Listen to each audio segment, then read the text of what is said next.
They say that only the dead have seen the end of war. And while that may be true, for those of you that are fans of the Simply Reliable Studios, fans of WWE, we are here on the precipice of war. As I come to you live from San Diego, California, there's the okay, cuts over there a little bit. There, wait a minute. There it is, the Pacific Ocean. I'm going to do the whole Netflix thing. I'm really going to walk us into this stadium right now. We are coming to you live around the world on the Sin Reliable Studios YouTube.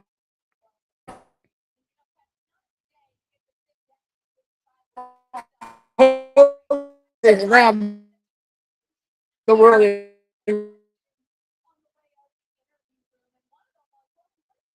Because they're doing their thing, I'm doing my thing. But ladies and gentlemen, on behalf of everybody at the Simple Reliable Studios, everybody at the Old Jeff Meacham Network, and everybody everywhere who's a wrestling fan, thank you guys for tuning in.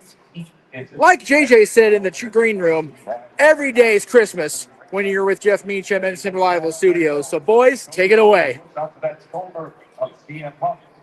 Thank you very much, Jeff. Good to have you pop in for that. I am overjoyed, man. My boy's up in the buck. He's taking a walk as teenagers do. But yeah, man, this view. Sorry for Joe Test loud. We do what we do, but man, look at that shot. Look at that ring. The truss is up. War Games is upon us, boys. Let's fucking go. Hell yeah. Big G, welcome. Good to have you here.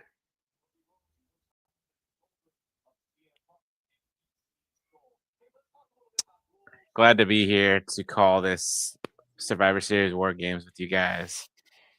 Yes. I was telling Walter I'll probably just be hanging out in the green room during the actual show because 3 people on the call is already enough. We don't need to overload it, but I'll come in the in between periods of the matches here. But it's good to be here, man. It's good to be part of a watch along again. It's good to not have to work on a watch along day. There you go. It's good to have you along with the ride, Big G. But of course, we're not the Simply Reliable Studios without Mr. Reliable. Walter Cruz going to be here holding things down. What is up, good sir? Long time no see. Right. Right. Long time no see. Yeah, I'm looking forward to it. Kind of cool. Short 4 matches, I think. So we'll see how long each War Games is. Well, you figure that War Games they enter in 5-minute intervals, right? Or is it 3-minute intervals? I think it's 5. Yeah. 5 minutes. Okay, so that's 20 minutes just to get the other 4 men. Well, 40 minutes just to get everybody in the fucking ring. Mm-hmm. Yeah. Because 2 men start. That's why I think it might be 3. I think the first 2 go at it for 5 minutes, then they come in every 3 minutes after that. I think so. You're right. Yeah. That makes more So, sense. That's right. still, It's only the first one's 5 minutes. You're right. That's still 25 minutes to get everybody into the ring. Then we can get a decision. So the War Games matches themselves are probably going to go about 45 minutes a pop. So there's an hour and a half right there. Well, the women's is starting and then the men's is ending. So right, but still, it's going to be the same amount of time for everybody to get in. Yeah. The women's might be a little bit shorter, but let's just estimate 45 minutes a pop on those matches. Yeah. Did they officially announce that? Yes, they've said a few times during the pre-show here that the men are the headliner. So I'm going to assume it's going to go women, IC, women, men's War Games. That's messed up. I would have made the men's first and then bookend and make the women's last, man. It is what it is. I think that's what CM Punk said the other day. He wanted the women's match to main event. Yeah, because if Brock and Roman ain't in the main event, they said they'll jerk the curtain. So you could have did that. Well, yeah, they always bookend War Games with one opening, one closing, but I don't think the women have ever had the main event slot.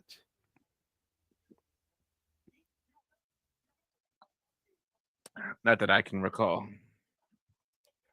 So, but yeah, it's going to be about a 2.5, 3 hour show. There's going to be enough commercial breaks. There's going to be backstage promos and shit. Like I was saying, about an hour and a half for the 2 War Games matches. The IC title match, probably about 20 minutes for Cena and Dom, maybe about 15 for the women's title. There's another half hour or so right there. So there's 2 hours of actual match time. And then, of course, hype and promos and prime spots and shit, celebrities in the crowd. They had Chewy Martinez from Evolve in the WWE store here. I don't know if you guys have been watching the pre-show, but there's a special limited edition San Diego WWE Championship spinner belt. Is that what Rey Mysterio has? Cool. Nah, that's just one of the legacy belts for the Padres. You can buy for all the sports teams, but there's like a spinner WWE Championship San Diego themed. It actually looked pretty dope. I'm not gonna lie.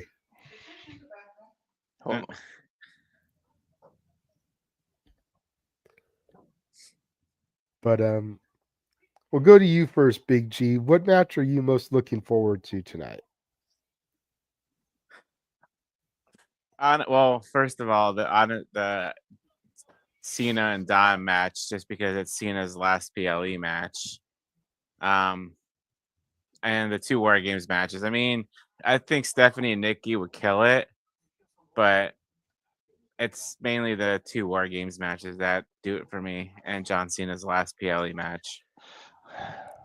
See, and I hear them calling it the last PLE match, but is it really? His last wrestling match. Well, I get it's like Survivor Series is a pay-per-view. Those are now called PLEs, but like now that Saturday night's main event isn't on NBC anymore and it's only on Peacock, isn't that technically a premium live event? Right? They should have just said the last Survivor Series match. That's what they should have said. So it's like, is this truly his last PLE? Because Saturday night's main event is technically a PLE now. Granted, it's quarterly like the old In Your Houses were. But I know you can't watch it on network television, so it's a premium event. You have to have Peacock to see it. Exactly. Yeah. Is Peacock still $4.99? I know I pay a little more, but I pay nothing for it because I have it through Xfinity. So me too. And then I pay nothing for it because I have it through Walter.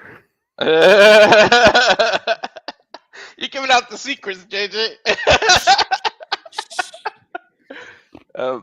You were having difficulties during the prediction, so I said this. But I kind of wish the tournament was over already. I agree. I did hear you say that. I was able to watch the stream and participate in the comments, but my connection just was not holding up to actually pop in for shit. Yeah. For those that didn't watch, I said that if the tournament was over, you could have had whoever was in the finalists screw Cena out of the title and let Dom win it. Then his final match would have had an extra oomph on the Cena side. It would have made more. It would mean even more. He needs to get revenge now. But okay, so we all know it's Gunther versus Jay in the finals.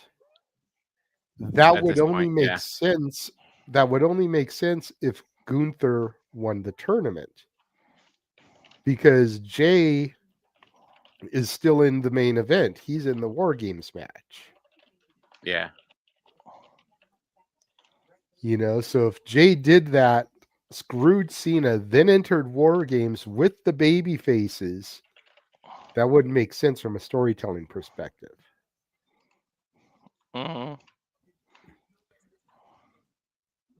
But like I was trying to say yesterday, like everybody has it set that Gunther is going to be Cena's final opponent. And while that's a fair assumption, let's not forget the storytelling. Jey Uso defeated Gunther at WrestleMania to become World Heavyweight Champion. So he's already beaten Gunther. Yeah. Him beating Gunther again is not out of the realm of possibility, even though WWE traditionally likes 50-50 booking, so Gunther getting his win back. But then let's also not forget the final shot that we saw of the Royal Rumble this year. After Jey Uso eliminated Cena, and Cena was like showing him all the fans, like, these are your people now. Yeah. That could have been foreshadowing. Jey Uso could very easily be his final opponent. Then Cena has the opportunity to get his get back from being eliminated from the Rumble by Jey. True. And Triple H is a fan of storytelling, so I could see that being the way they go. And then, even though I don't think it'll happen, so let's not jump down my throat, but someone mentioned on Simply Predicting, we could also get The Rock coming in and screwing Cena to help Jey because of the whole part 1 final boss gimmick and part 2 Cena turning back babyface after turning heel to help in line with The Rock. Yep, my son made that comment too. Yep. It's a possibility.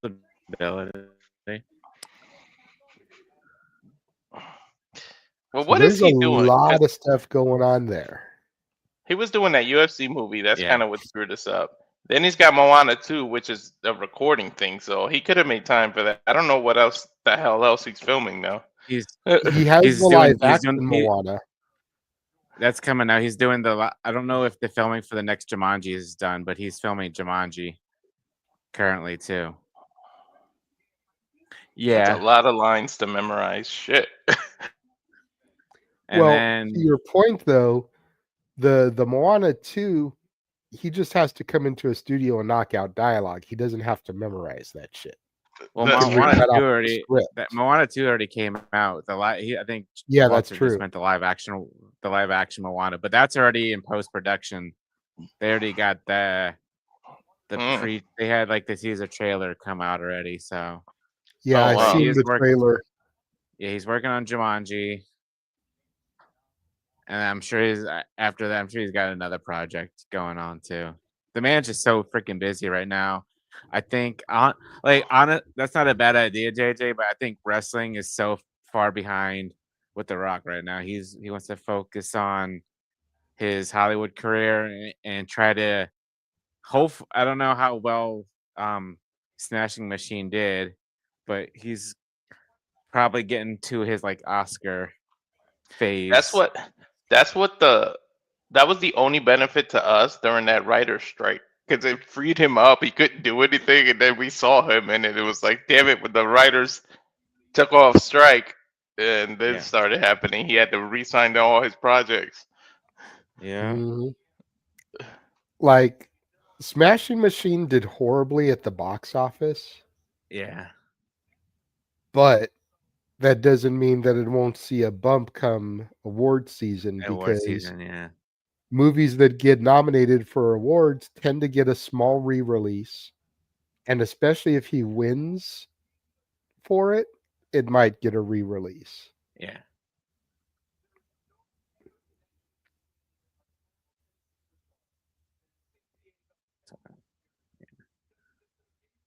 They're talking to Rey Mysterio right now at the desk. Yeah, I see that. They got that on there.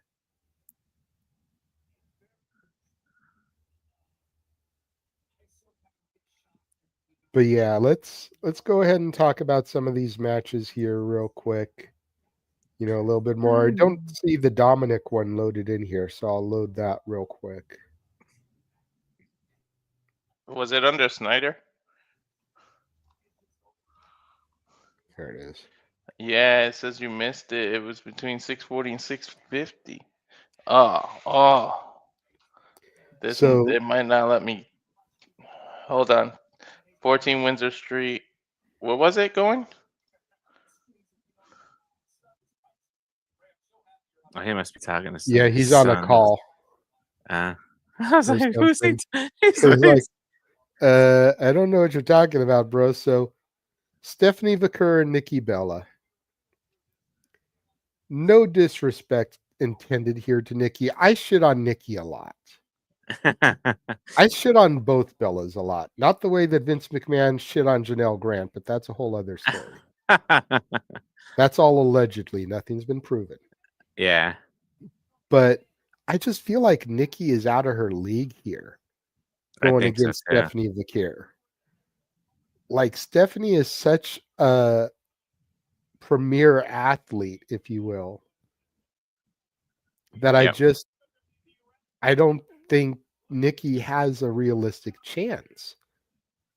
I don't think they're going to have both San Diego natives lose, but I definitely think that Nikki's going to lose, I think so too. which means that Dom has to win here.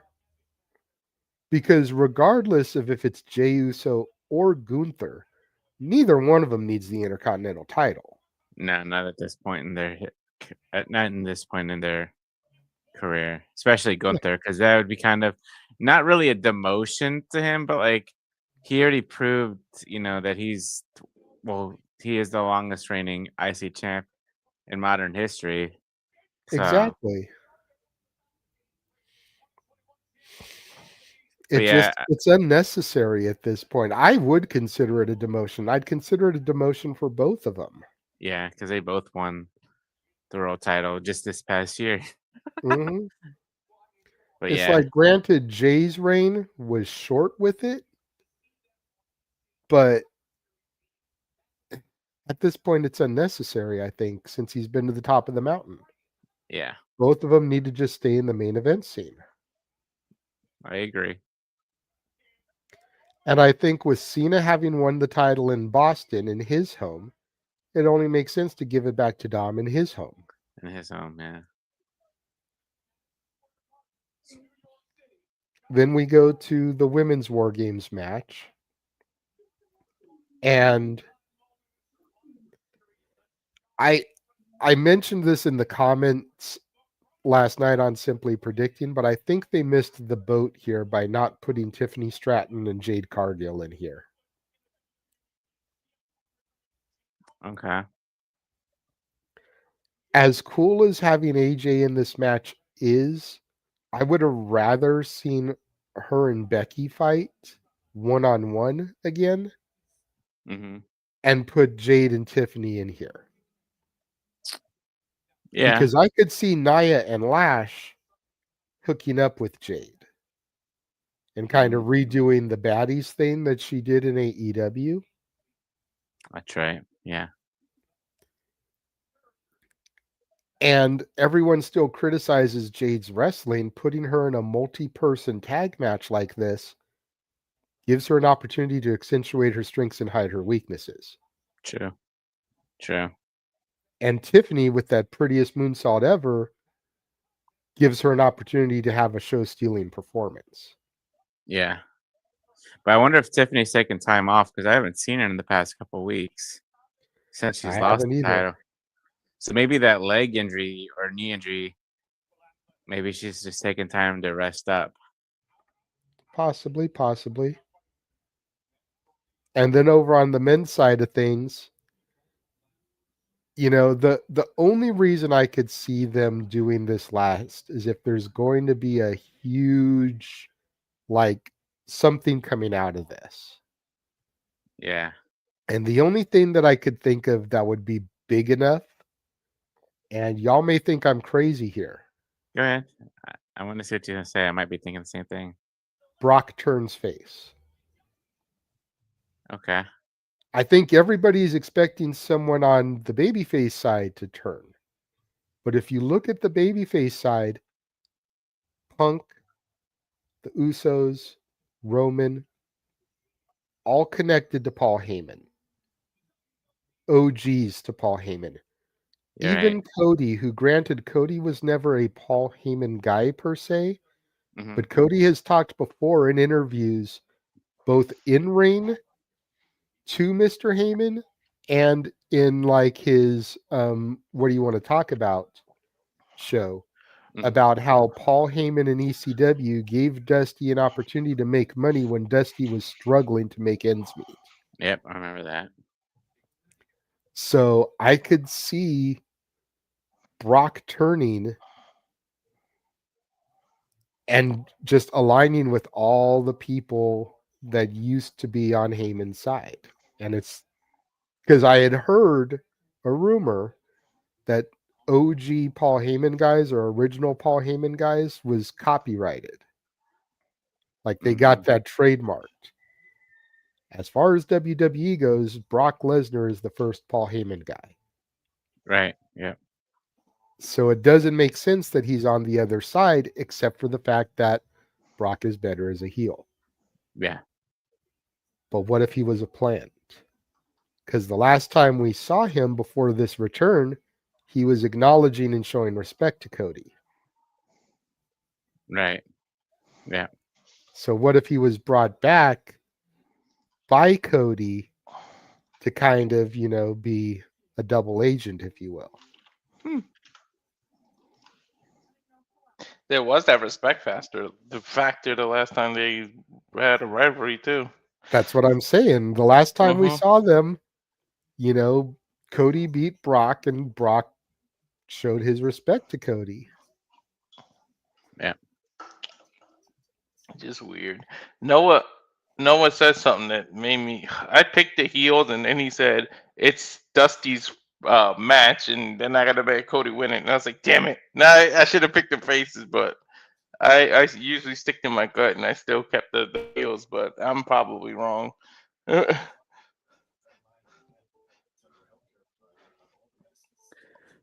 But the reason logically I went with the heels is I just feel like Jimmy and Jay, unfortunately, no disrespect to them, they're the weak links to that team.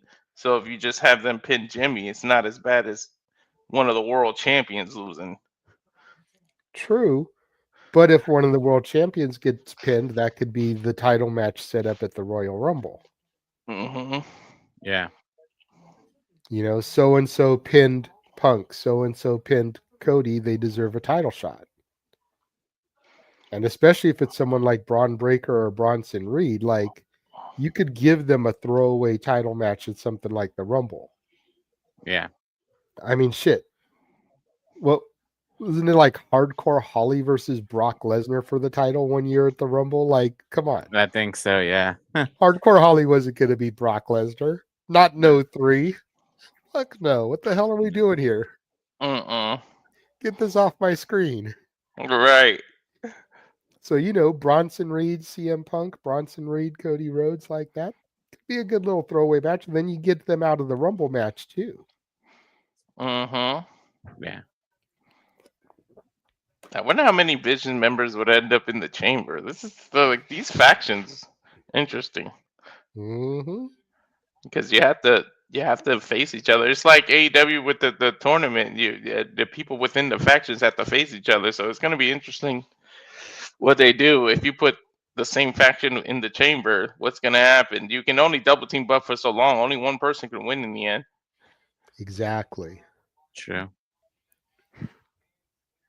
Well, we are about 5 minutes away from start time, which means Noah should be here soon. I hope he's okay. He was having some issues yesterday.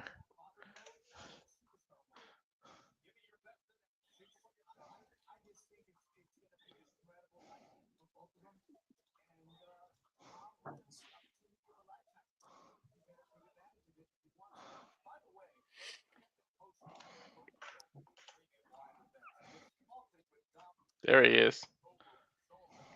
And say his name and he appears. We believe in Noah Foster. Hello. Woke up to this. Anyway, it's all right. Hello, everybody. Good to see y'all once again. Welcome to Cinema Studios. We bring you coverage of Survivor Series from San Diego. Hope everyone's doing all right. 4 matches on tap, 2 War Games matches. Nikki Bella versus Vaquer, John Cena's final PLE match ever. I'm sure you've already covered it in verbatim quite a bit. Good to see you once again. Again, if everyone wants to dictate the conversation in the chat, super chat, pay by the passions. It's truly as simple as that. Big G, first and foremost, it's been good having you on the commentary booth lately. I really enjoyed engaging with you. How are you feeling about tonight, my friend? I'm doing good. Pretty excited about the 2 War Games matches. So we got that. And I mean, the other 2 matches aren't too bad either. Like you said, John Cena's last PLE match. And I mean, Stephanie Vaquer versus Nikki Bella should kill it as well tonight. And of course, Walter, like we talked about before, it being John Cena's final match facing Dominik Mysterio, the history going back with the Guerreros and the Mysterios with the GOAT of all time. Of course, this time now we're on Dominik Mysterio's home turf. Talk about an away game versus a home game. For the first time in who knows how many years, the Ohio Buckeyes finally beat Michigan. So how are you feeling about the Intercontinental Championship match, Walter? That's one of the ones I'm looking forward to the most, aside from the working matches itself. And of course, the rank of wrestling JJ Williams, living embodiment of Christmas spirit. There will be no peace here. There is nothing but war that's ahead as the Varsity War Games is about to take the air. And of course, JJ, you go all the way back as a historian, all the way, of course, to the original War Games. We got Dangerous Alliance 2.0. Before we get there, though, let's go ahead and show respect for our country as we get the singing of our national anthem.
Play ball.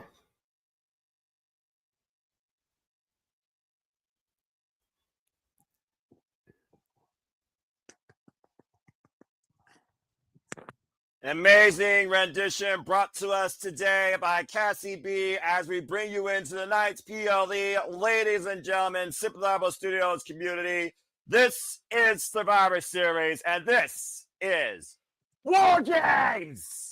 Let's go ahead and get into this freaking thing. As, of course, I got the cold opener here. Shout out to everybody in the chat. Egg, Nathan Banks, Charles Shaws, and Kamasiku to us, and of course, everyone else that is watching. If you are watching for the first time, please like, subscribe, comment, tell a friend. For the duels of the biggest shows, PLEs, pay-per-views, and specials for WWE, NXT, AEW, ROH, TNA, and other independent promotions, Kuma Not Limited to HLG, GCW, JCW, New Japan Pro Wrestling. A beautiful day as we look at Petco Park across the San Diego downtown skyline, where Jeff Muddy from Beachum, Dominguez and the Tiller are also there live. Capacity crowd on hand. We certainly will not be playing ball here, but I'm certain someone's going to strike out and hit a home run. Championships are on the line, and we go to war tonight with both the men and the women. Sure to be a hell of a night. As, of course, the voice of WWE, Michael Cole. Shout out to New York State of Mind, BK, also in the chat. A lot of people free roaming right now on the floor. Yeah. Still and again, entering into the arena, to the ballpark. Well, then, you know, they always got to do like the little entrance spots. And there you, of course, see Team Rhea Ripley, Io Sky, AJ Lee, Charlotte Flair, Alexa Bliss, who, of course, have the advantage tonight in the women's War Game match. They're decorating the tree. My fat ass right there stuck one of the candy canes off and ran back. the opposite side, Team Auska, as it's being known, Kabuki Warriors, Bougie Bitches, Lash Legend, Nia Jax, and the man Becky Lynch. Also online tonight, the Women's World Championship, La Primera, Stephanie Vaquer takes on WWE Hall of Famer Nikki Bella. Learning the hard way, there are no friends in this business, just checks and championships. Exactly. And San Diego's own Triple A Mega Campeon Dominik Mysterio looks to re-seize his gold from the GOAT in his final PLE. Dom cleans up nice. That was a sharp suit he was rocking. And I'm about to say, dude knows how to clean up, but get ready to get messy, dirty, and violent because you hear the sirens. It's not Scott Steiner, but holla if you hear me. We are officially descending into hell as we kick things off with a War Games match.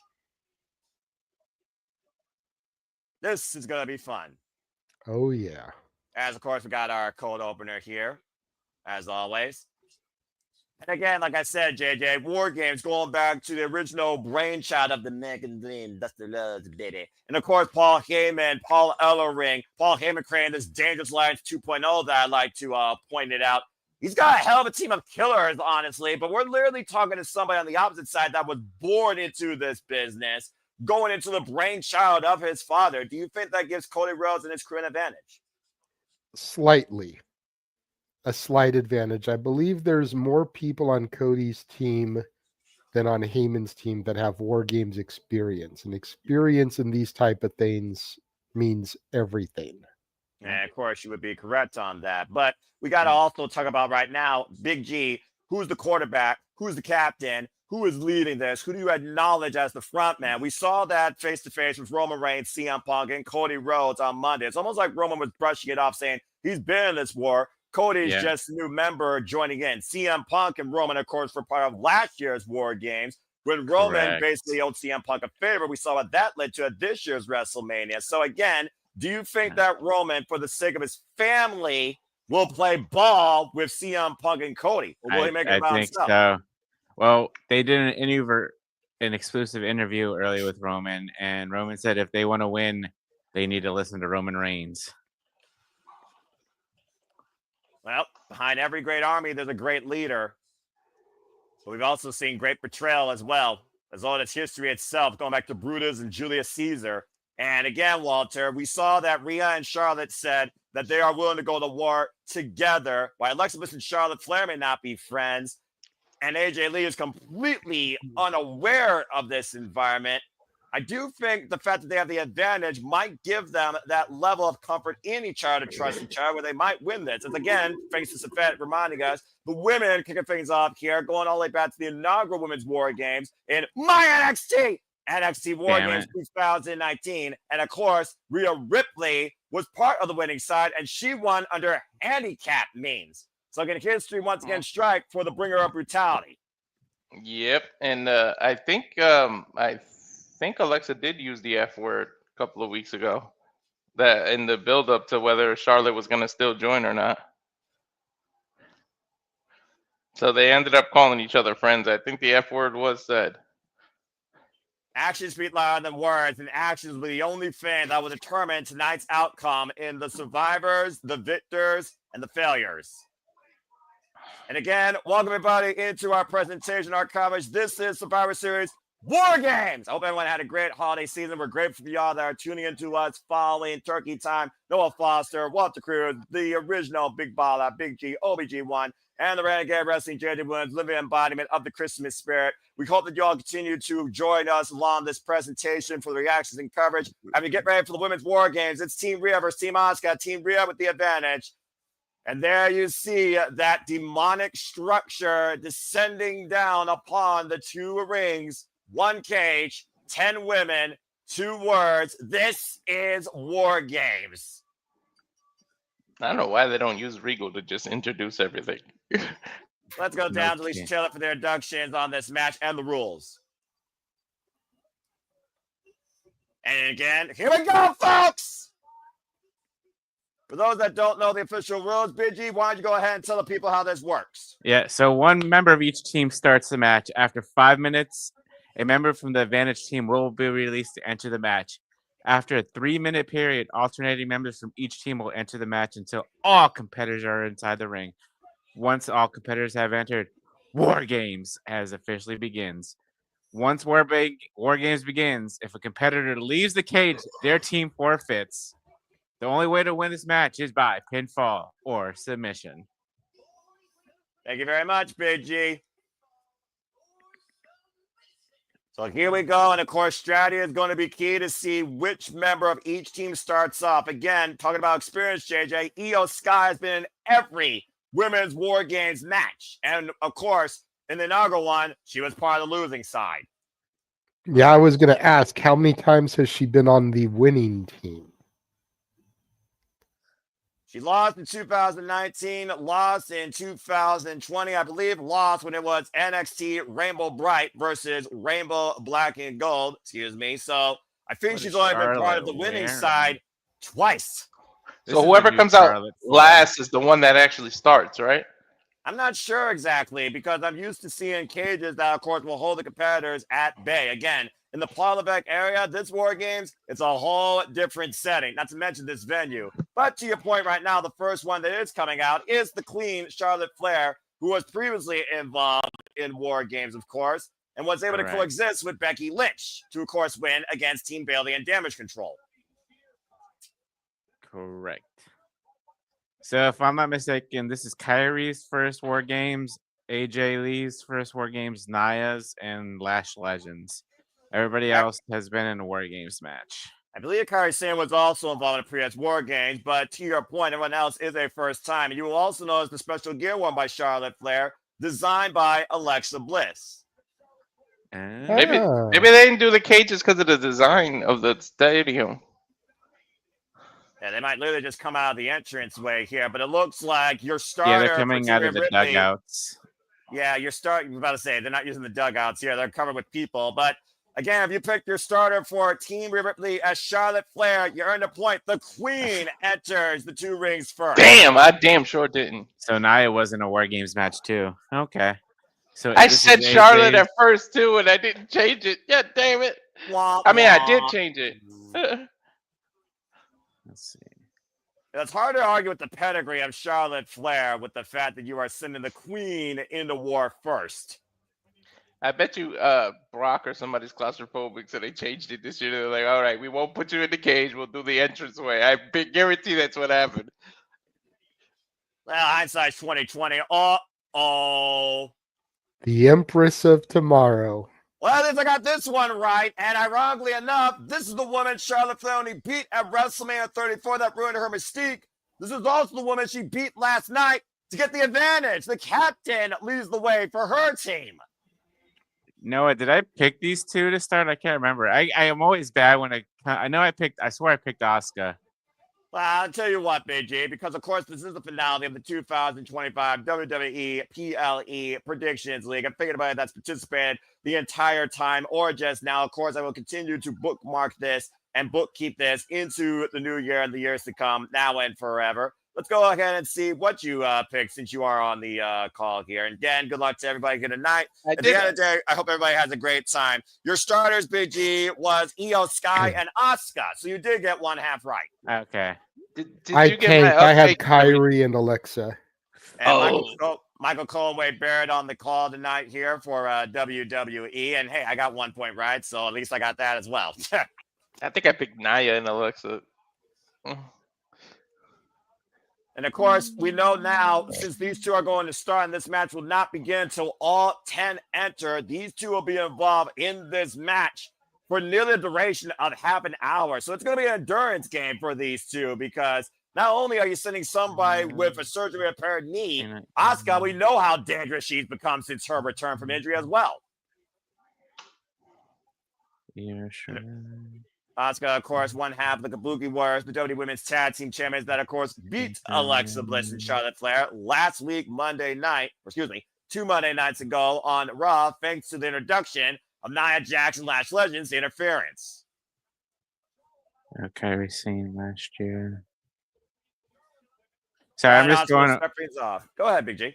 No, I'm just going through to seeing. Okay, so yeah, Nia Jax was in last year's War Games. Yep. Kairi was in 2023. Okay. Yep. So AJ Lee, Really? Nia Jax, and Lash Legend. Or no, not just Lash Legend and AJ Lee. Lash Legend. Sorry. Yeah, you're fine, Big G. Again, I appreciate that statistical analysis. Speaking of the stats, I'm sure Statboy would approve. Again, follow Statboy Mike as he covers Monday Night Football here. Usually it brings me the stats, but Big G with the stats tonight, I approve and respect that. Again, bell rings are underway. 5-minute clock here. Connor will tie up as Auska and Charlotte Flair will kick things off. And again, folks, Team Rhea Ripley has the advantage. So somebody will come here to aid the Queen after the 5-minute interval. So Auska needs to do everything she can to neutralize Charlotte Flair before the time's up. And Auska is 1-1 in War Games matchup, but this will be her third War Games. Charlotte Flair, of course, in her second War Games. And again, you know you can use the cage as a weapon to your own opponent's destruction.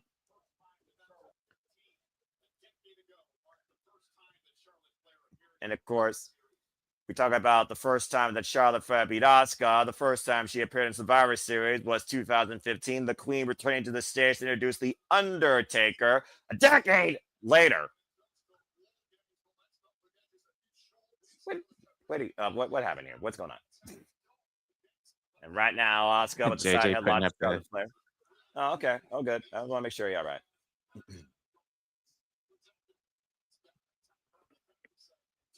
Two of the most decorated individuals in WWE history. Boom, nice shoulder tackle. And of course, Charlotte Flair, 14-time world champion. And Charlotte right now trapping Auska in this head scissors lock, taking her over. Bit of modified offense here, disorientating the Empress of Tomorrow. Of course, Auska still undefeated in NXT history. Reigned as NXT Women's Champion for 526 days before she vacated it with a call up to the main roster. Correct.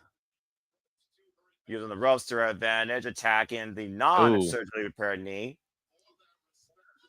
And the Kawada kicks to the side of the head. Are you surprised, Big G, at all with the starters here in this matchup? I'm not surprised at all. Like you mentioned, like I'm sure everybody's mentioned, these two great female competitors have a lot of history dating all the way back to WrestleMania 34 when you mentioned Charlotte beat Auska that way Auska please stop bringing that up. You're going to piss me off. Sorry. It's in the history books. I can't help it. It's triggering. Exactly. It's very triggering. No one knows. Let's go ahead and trigger your mindset. Oh, man, what a rise the knee just knocked out the Queen.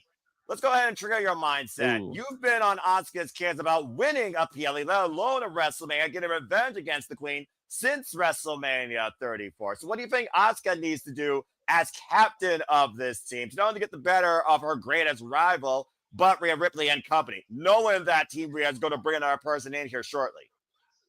Yeah, just do what she does best and keep these kicks going, keep grounding. You might want to, you can't pin Charlotte right now. Knock her out. Do something. Mist her. Take her out of the action so it just goes back to be one-on-one.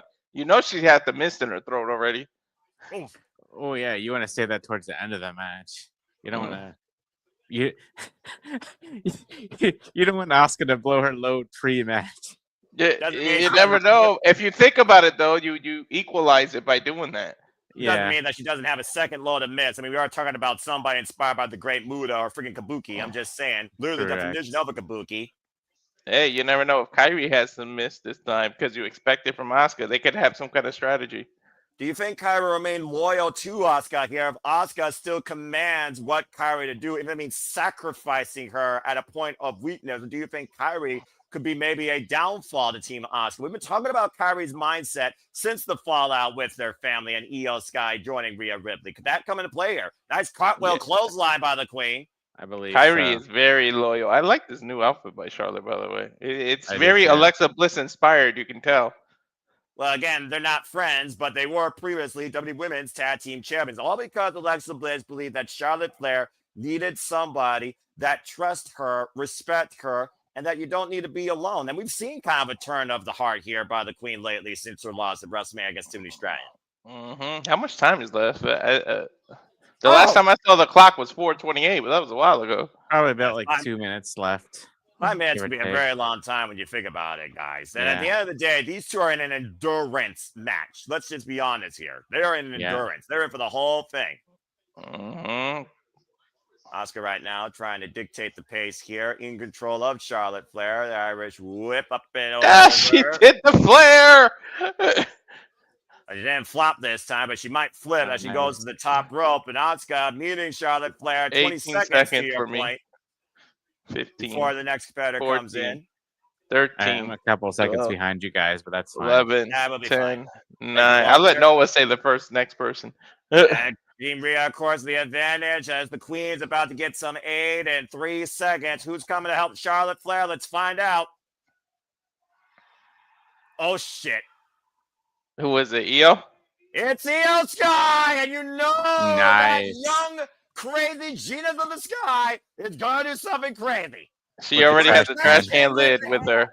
Oh my She god. has yeah, the dude. lid with her. Hey, you know what? I kind of like doing it with the entrances instead of the cage. I don't know about you guys.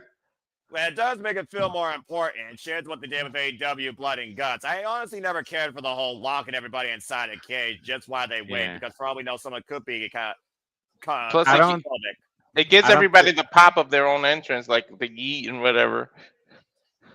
Io So Sky, I think go ahead, BG. I think because they're coming out from one of the dugouts, and with the baseball stadium, like I think it'd have been difficult to have like 2 cages because the way they're coming out, you're coming out from underneath the stadium up to the dugouts. Whoa! So you don't want minutes. to. There's this year. I'm sure they're like, well, we can't do the cages this year. But I hope they actually keep this. I like this. I do too, because you expect the unexpected.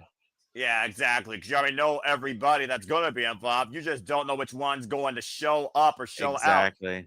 Io Sky Look and at Asuka Io attacking the fighting knee. each other one-on-one.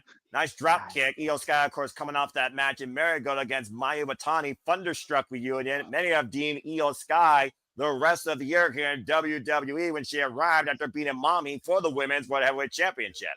How long before Io gets the trash can, the moonsault she does? Oh, you mean the Well, kamikaze? they Yeah. can't leave the cage anymore. Oh! Doesn't mean So someone they- else can't bring it in, Big G. That's very true. You're right. And Ooh, I'm she thinking, slipped. I'm thinking about that slipped. one roll. She Still not slipped. enough. Oh, Great but she recovery. caught herself. Yeah, I'm gonna great pause for recovery. a second and then unpause because I think now I'm in sync with Noah. She just got the lid. Yeah, Io Sky again right Yeah, now, I'm a- looking I'm to a bang on a positive, trash too. can with Auska as the base. She's laughing that she got the lid now. She's Oh! laughing that she slipped. Ooh, Meteora with the damn lid.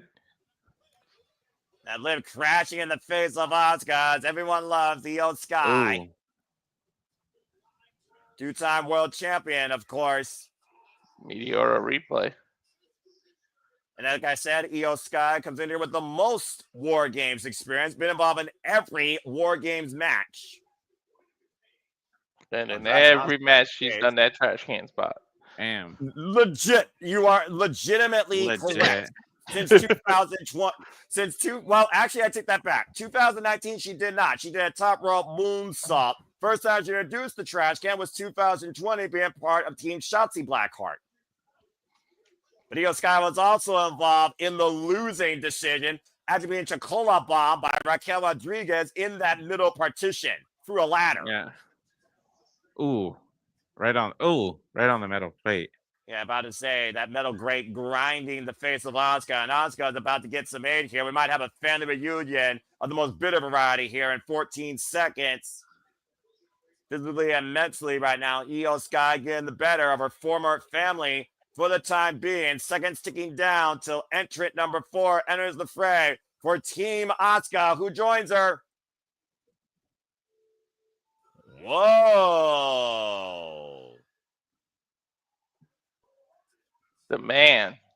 And the woman that self-proclaims she's the reason that this team was brought together. And the last person to join Team Auska, the man, Becky Lynch. With a kendo stick in hand.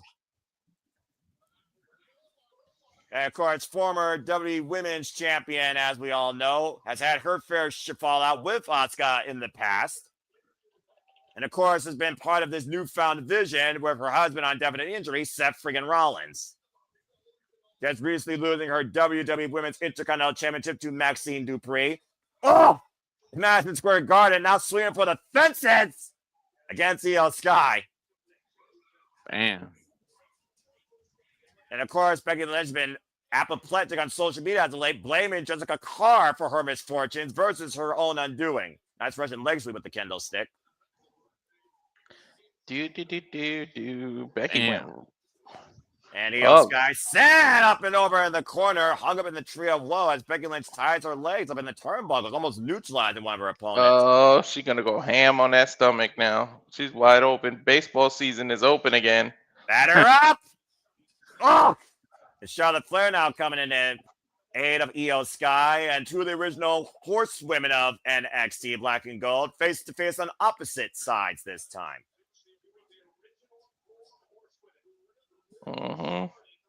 Really started this women's evolution as we talk about here. Becky's trying to give her pinky to Charlotte, the 4 horsemen. Charlotte did just put the 4 up. About to say, may I remind you, the man came to existence because they wanted to get out of the Queen's shadow at SummerSlam. I'm just saying. There's no love lost with these two. Becky owes Nia for that.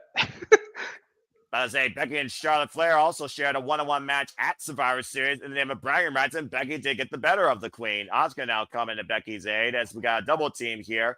And right now it is 2-on-2. So again, this is the best chance for Team Auska to take advantage. This is so weird that the faces have the advantage. Not the first time, though, in history. And again, the women's with the face advantage have won before. Exploders and a bat drop there. Faraway slam, excuse me, by the Queen and the man. They're gonna fight. They're going to fight forever. Let's be honest. Damn. Charlotte Flair and Becky Lynch will never see eye to eye again based on their past. They've shaped each other's careers, we're being perfectly honest here. Going all the way back to NXT. And right now, Becky Lynch sends to the other side of the ring, and Charlotte Flair isolating herself with the man. Auska, though, in hot pursuit. Io Sky still unable to come to Charlotte's aid. A chop block to the leg. To the injured leg, right? Brace. And of course, Hey, Becky and Auska have history too. Remember, Becky gave her the title due to pregnancy when she won the Money in the Bank. Yeah, WrestleMania 36, also, of course, that time of year where Becky Lynch, unfortunately, Big G, beat Shayna Baszler. The man has beaten everybody possible in this company, believes there is nobody on her level, and everyone is in her shadow. Yeah. 10, 9, 8. Are you in sync? No, Yeah, it's 6. Walter, go ahead. 5, the next person for 4, Ripley. I'll let you 3, take this one.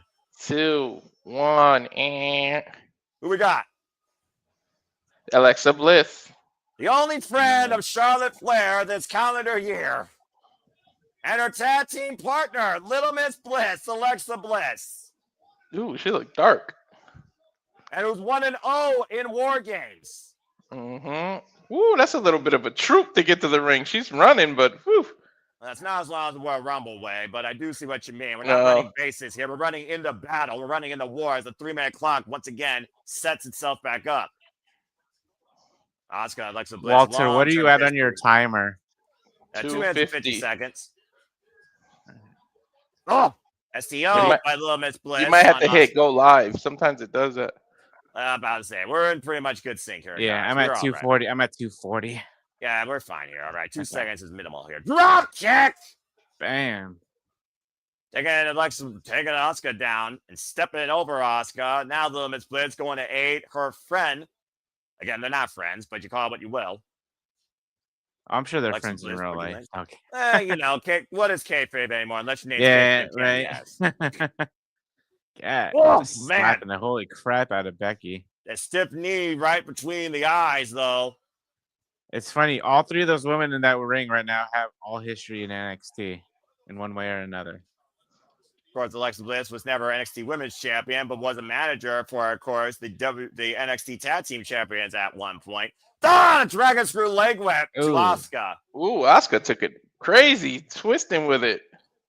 Of course, that's a great way to tear all 3 ligaments in your leg. And right now, double natural selection coming. Double. Natural selection and blockbuster. Great combination by the former WWE Women's Tag Team Champions. There's the heart. They're friends. And of course, you saw that little girl in the audience, by the way, of course, during Charlotte Flair's entrance. Someone that has extremely inspired Charlotte Flair as of this year. If you followed Charlotte's, exclusives on SmackDown, former tag champions mounting Alexa Bliss and Auska and Becky in respective corners. Funny, no one wanted to cheer Charlotte when she came back. Then she got with Alexa. All of a sudden, she got the reaction she always wanted. Eventually, anybody can get a change of heart, and even the audience can understand that right now. As right now, Team Rhea Ripley is in firm control here. As of course, it is 3-on-2. Stop hugging it out and focus here. Taking in the moment. Just a car, by the way, on the outside of the ring. They want. That's one way. That's one way of putting it, Big G. I don't want this. Yeah, I don't think Becky Lynch wants that boot driven into her jawline. The side of her head. 19, 18, Oh, 17. All right, Big G, you can say who's next. And of course, we know this will be a member 13. of Team Auska. Once again, making this 3-on-3. We're at 10, 9, 8, 7, 6, 5, 4, 3, 2, 1. Kairi Sane. The Pirate Princess, the other half of the Kabuki Warriors, former War Games participant, and of course, the other half of the WWE Women's Tag Team Champions, and the most loyal companion to the Empress of Tomorrow. Her old theme. Yep, and she's got that steel chain wrapped around her neck. Looking to plunder and maybe send somebody down to Davy Jones' locker. There you go. She got her old thing back. Harry Hojo, former IWGP Women's Champion, very strong champion, of course, and of course, one of the many daughters of Stardom. As of course, I talked about the long-term history with Io Sky and Kana, now known as Auska. As of course, I've followed many of these women during their pursuits on the Joshi circuit in Japan. Before they were part of the Mae Young Classic and known to the western side of the world. 3-minute clock once again resets here as Kairi Sane is calling out both Alexa Bliss. And Charlotte Flair. They're hesitant to go after her when she's got her fist wrapped with a chain. Well, wouldn't you be? Yeah, of course. The Irish Whip and Kairi Sane catching Charlotte flapping around. Take her to Harris to the Queen. There's no room between the ropes and the cage at all. Former NXT Women's Champion, of course. How's Logan down her career? Logan Paul can only do the buckshot lariat if he goes from one ring to the other. There's no way to do it from the cage side. The only thing that limits you here in this match, besides your endurance, is your imagination, because you got a lot of free range environment to do whatever you wish between those rings. Tarantula now being applied by Kairi to Charlotte Flair. And there's no rope break or anything like that, so Kairi can go as long as she wanted. She let it go, though. She let it go. Well, at the end of the day, you're also exhausting your own body. Let's just be honest here. Yeah, to be honest, if somebody doesn't quit, the tighter you squeeze, you're hurting yourself. Oh, off the top rope with that steel chain. Yeah, that flying forearm loaded with a steel chain right now. Kairi unleashing her rage inside the cage. Kairi looking good. Io Sky getting the better of Auska, though Auska calling towards her Kabuki Warrior partner. She was yelling for her ass. Yeah, she was. Yeah, we saw the loyalty, of course, at Crown Jewel. Oh, man! Swing of the trash can lid right to Io Sky's arm. And this could be major trouble for Io Sky. Shotgun drop kick out of the corner by Auska. The bitter hatred of Auska towards Io Sky that goes all the way back. Bam, that camera angle right there. Batters up. That's the Wile E. Coyote camera. Yeah, you didn't need a BTR there. That was clear as day. That was a home run right there for Kairi. And now Becky's got the steel chain. You almost wonder what these three are going to do now that they're in control. Are they tying them up? There we go. Hey, look, she's a pirate. She's tying up the trap and throwing it overboard. And Kairi about to what the plank. Bam! Double drop kicks. I like Kairi. Completely left defenseless. I did too. Charlotte Flair, Alexa Bliss, and Io Sky left in a heap right now in the ring. I hope this run for Auska is totally different. Now that Auska has really, really worked on her English, like since she's come back, you can see it. So maybe they'll now finally put the rocket on her.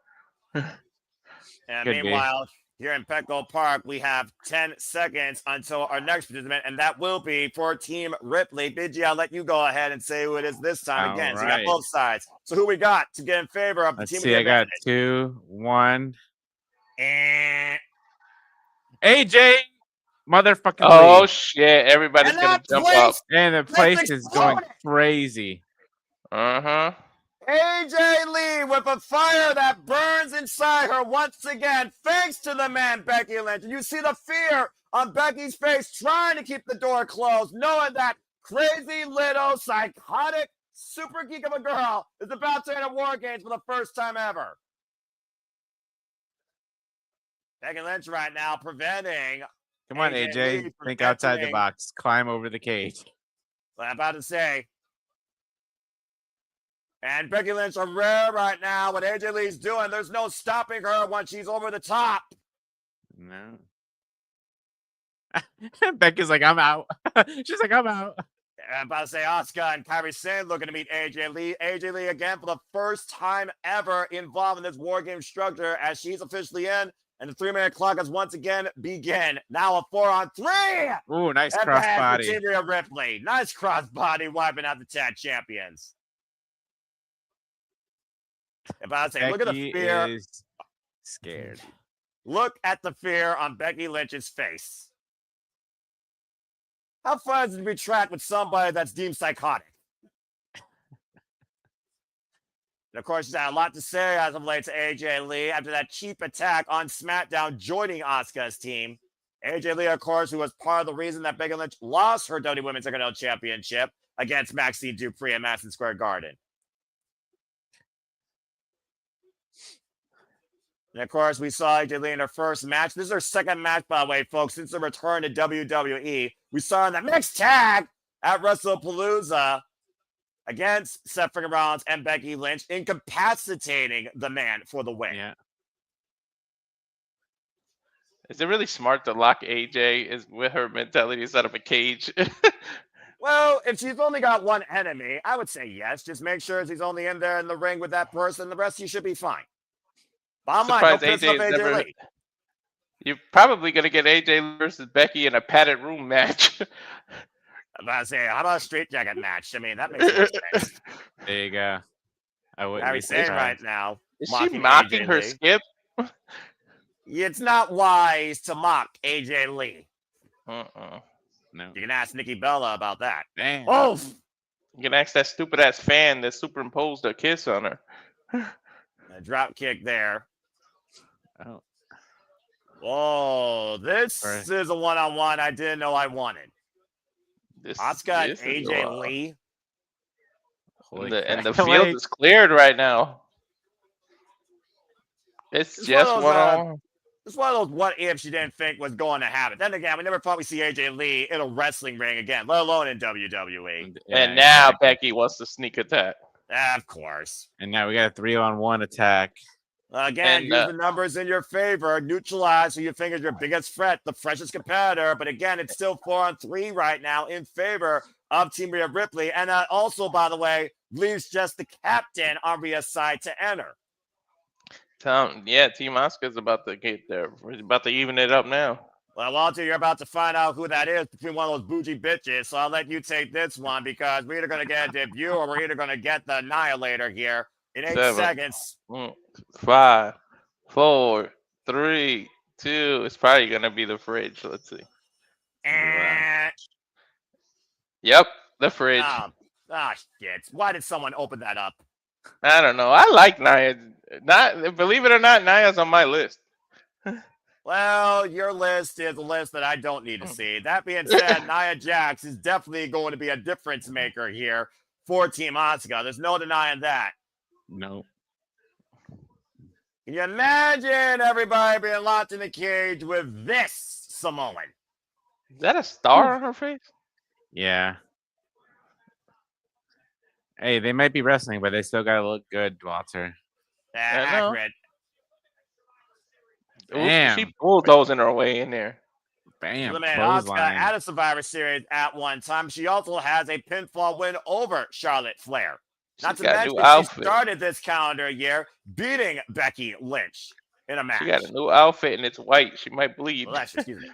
Oh, and the hip attack Bam. against the cage to Alexa Bam. and Charlotte Flair, neutralizing the former tag team It's a champion. lot of hip attacking. Yeah, I mean, he's not wrong. And Cazadora denied for Io Sky. Again, the power. Bam. Oh, the big What a- forearm by Nia. Yeah, it might take 4 of them to even knock Nia down. Freaking kaiju now involved in this freaking match, despite the fact AJ Lee is about to write something for her favorite anime. The mocking Io Sky. Io Sky, though, catching herself on the cage. No trash can though. Yeah, speaking of AJ Lee, there's a chop block here. By the way, congrats to AJ Lee, as she will be writing anime, I believe, for the creators of her favorite anime, Dragon Ball Z, as she just got pounced over by a brick wall named Nia Jax. And I think CM Punk is in Zootopia. Him and Yeah. Roman Reigns. And right now, They both- power body of Sky by Nia. Jesus. This is probably gonna do that. No, One never woman mind. wrecking crew. She's talking to Becky. Yeah, the history. That's of a these lot of two history. shared in 2024. Yeah. Of course, Nia Jax, previous Queen of the Ring, who of course beat Bailey for her women's heavyweight championship before Tippy Time arrived and cashed in on her. Nia Jax was involved in last year's War Games, in case you're wondering, folks. All that's left is Mommy from that other team. Mommy Yeah, and Lash well, soon Legend. enough, Mommy will be home to restore order to the house, I'm sure. Uh-huh.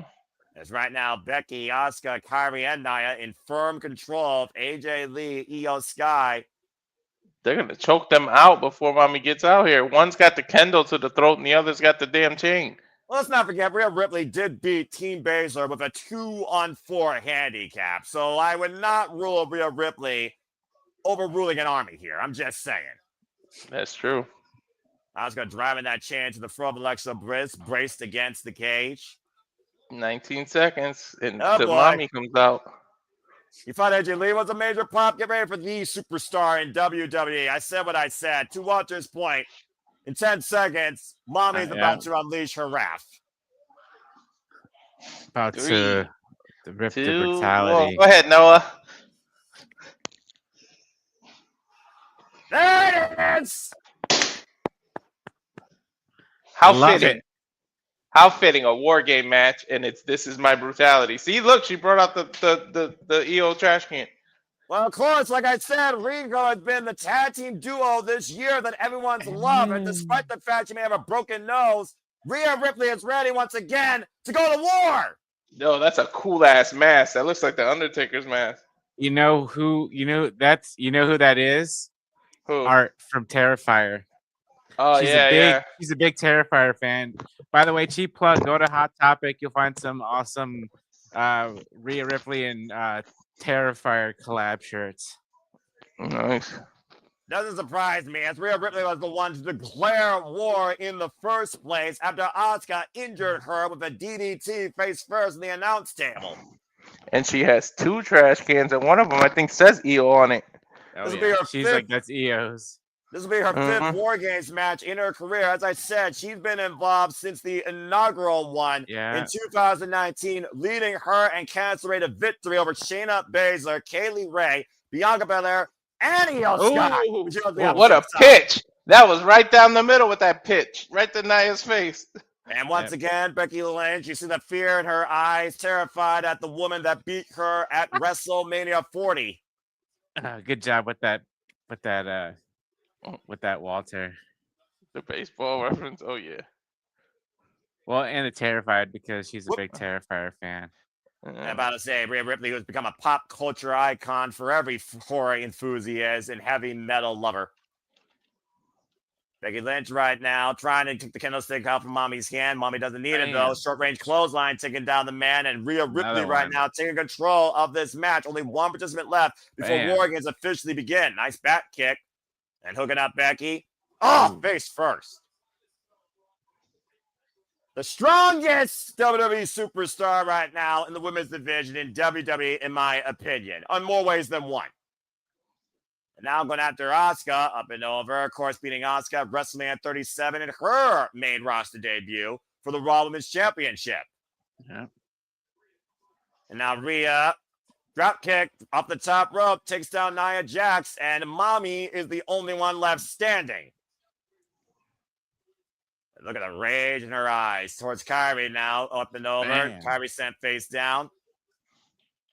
I do wonder, though, again, what condition is Rhea Ripley's face with that mask on there? Of course, it's the second time in a row she's entered War Games now with an injured fracture to the face. Rhea and Io, of course, who formed this unique duo here called Rico, despite the fact Rhea's never beaten Io one-on-one in the ring. No. Competition, breathing respect, as, of course, Io beat Rhea Ripley for that women's championship earlier this year at WrestleMania. What is this? Cloverleaf and the trash can on Kairi. Uh-oh. This I is think never Kairi's good. about to have some bad vibrations at 7,000 RPM as Io runs back and forth on the ropes. Man, what a drop kick. Ah! Oh my gosh. We need to give that a name. She said that on Chris Van Fleet. Oh man. Well, there's a name for you. Freaking Nia Jax mocking Rio Sky. Winner Oh, these two have last. history right here with Alexa and Nia. WrestleMania Nia's 34, fun. Nia, of course, beat Alexa Bliss for the Women's Championship. Nice tornado DDT, though, by Little Miss Bliss to Nia. You could tell. course, You could tell in backstage 18 that Nia's seconds, fun. War Games will officially begin as we wait the entry of our final participant. And the debuting Lash legend, the newly engaged. Yeah. Well, let's see what she does. Alexa waiting on her. Let's be honest here. She's an unknown to the main roster, all right? The last time we saw her involved in main roster talk was the freaking Royal Rumble. Mm-hmm. Of course, now an official member of the Friday Night SmackDown roster, and I imagine now a tag team partner of Nia Jax, Lash Legend, who's had her fair share of fallout with many from your NXT, including Lola Vice. She's wearing the damn ring. All right. Well, she may be engaged to Trick Williams, but I don't know how much she's going to be engaged in this war inside the cage. Again, this is unknown territory. I don't see no fear on her, but you gotta have a little bit of butterflies inside you, knowing what you're about to enter. She's been in War Games Junior. By that, I mean the Iron Survivor. So that is not a War Games match, dude. That is just the definition of an endurance contest and scramble. This is a whole different animal. And that being said, official. War Games officially begins. I don't know if you want a fresh Lash. And look who's in the ring, again. Big G, Jessica Carr. How convenient that Jessica is refereeing this match. She's gonna screw Becky, you think? I'm about to say Could be. again, Becky Lynch has blamed Jessica Carr more for her undoing than AJ Lee as of late. We've seen the fallout with these two on social media. Yo, she ragged out AJ Lee. Like catching Alexa Bliss out of midair and throwing her as a weapon against Charlotte Flair. Oh, not sure what she's going for there. Leaper, she's ragged down with Alexa. Well, when Alexa Bliss is the shortest competitor, that's not very difficult to do when you're the tallest competitor in this match. Let's just be honest here. Hey, Oh, it looks good though. She's selling for her. And of course, Ooh, Lash she Legend boozled Charlotte. has not held a title yet in WWE and Ooh, planting choke slam. Charlotte Flair with a choke slam. Dude, Lash is looking strong. I like this. Former background, of course, in basketball, coming to us from the new program. Ooh. Oh, and catching El Sky in midair. Talk about interception, and she's become the difference maker in this War Games. Uh-oh. This Here we is gonna go. be her test for real. Last Legend's only been involved in wrestling, folks, here in WWE, known as the Yo, Bougie that's Bully. Rhea's so fucking freaky right now. Mm-hmm. With that smile and that hand wave and wear that mask. The pump kick. And right now, Lash Legend showing no fear, taking on the Eradicator of WWE, Mommy Rhea Ripley. This is power versus power here. This is your power bout of the night. Yeah, the it is. midsection. Lash is Chris showing no Nate. fear either. And hooking Rhea Ripley possibly for another choke slam. Rhea able to escape. Back elbow Ooh, strike back takes Mommy down. Ooh, a capoeira Oh. kick. Staggering her, but last on her feet and catching Mommy, planting her with a Power spine buster. Oh! Oh, God! pump kick. She got her with a pop-up power bomb. What a reach with a pumpkin to cover to win War Games and 2 counts. You ain't being mommy that easy. That Yeah, was a hell of a I pump can't wait kick, to though. play this. Rhea Maybe I raising can her do this face. match on 2K25. I was Interesting. say you're gonna recreate this on 2K25, Big J. I Heck haven't yeah. played 2K25 in a while. Oh my god, if you got PlayStation Plus, no, hurry up because it's free. Yeah, well, again, is it worth my Bam, time? what a headbutt. We'll It's see. worth it for us to Up play. and Going for Riptide here. Can't you hook her up? No, here comes Nia Jax again. The Nia bougie Jax saving bitches her. working together. That might as well be their tag team name. Right, Yo, when they win the titles, I don't know who the fuck is gonna take it away from them. Yeah, the tag team division reset number 10. And Rhea Ripley right now doing face first. How many different ways do you create a wheel? I don't know, but they needed the the Flash legend. Charlotte. Good grief. Oh, And again, Charlotte Flair Oh, cut up. What the hell here we is go. Lash about Double to do power here? bomb. And possibly, again, both women planted against the Oh. cage. Ooh. Still holding on to them.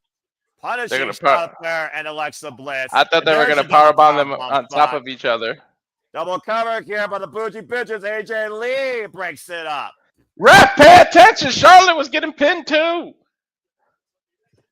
The fact of the matter, though, that Lash legend stopped her pinning combination after AJ Lee only broke up Nia's pin, though, Walter. Speaks volumes of the tag team here. Oh, AJ manhandle Lee slam. Manhandle slam. Trying to be hooked up. Manhandle slam by Becky Lynch. Now Becky looking for the win. The cover by Jessica Carr. Io Sky. And Io with the cover on Becky with War Games, and Lash breaks it up. With no trash can on that moonsault. About to say, no one's dived off the top of the cage yet. Don't rule it out, Walter. Oh, it's bound to come. After Bronson got hurt last week, I wouldn't let anybody do it this year. I mean, last year, he broke his damn ankle. That's what I meant. After what happened last year, I wouldn't do it this year.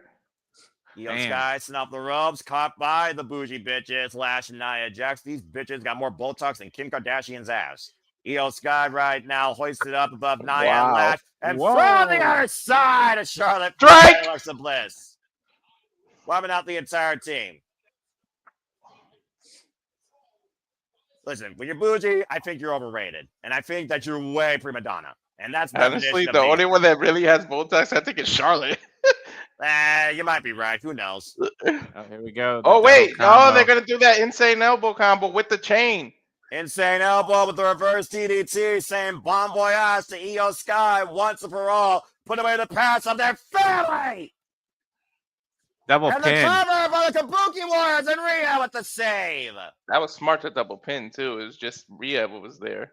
Well, again, this whole definition of this War Games match developed with the fallout of Rico and the Kabuki Warriors. When you think about what happened at Crown Jewel, again, Kairi Sane sacrificing herself for Auska, and Rio got the win that night.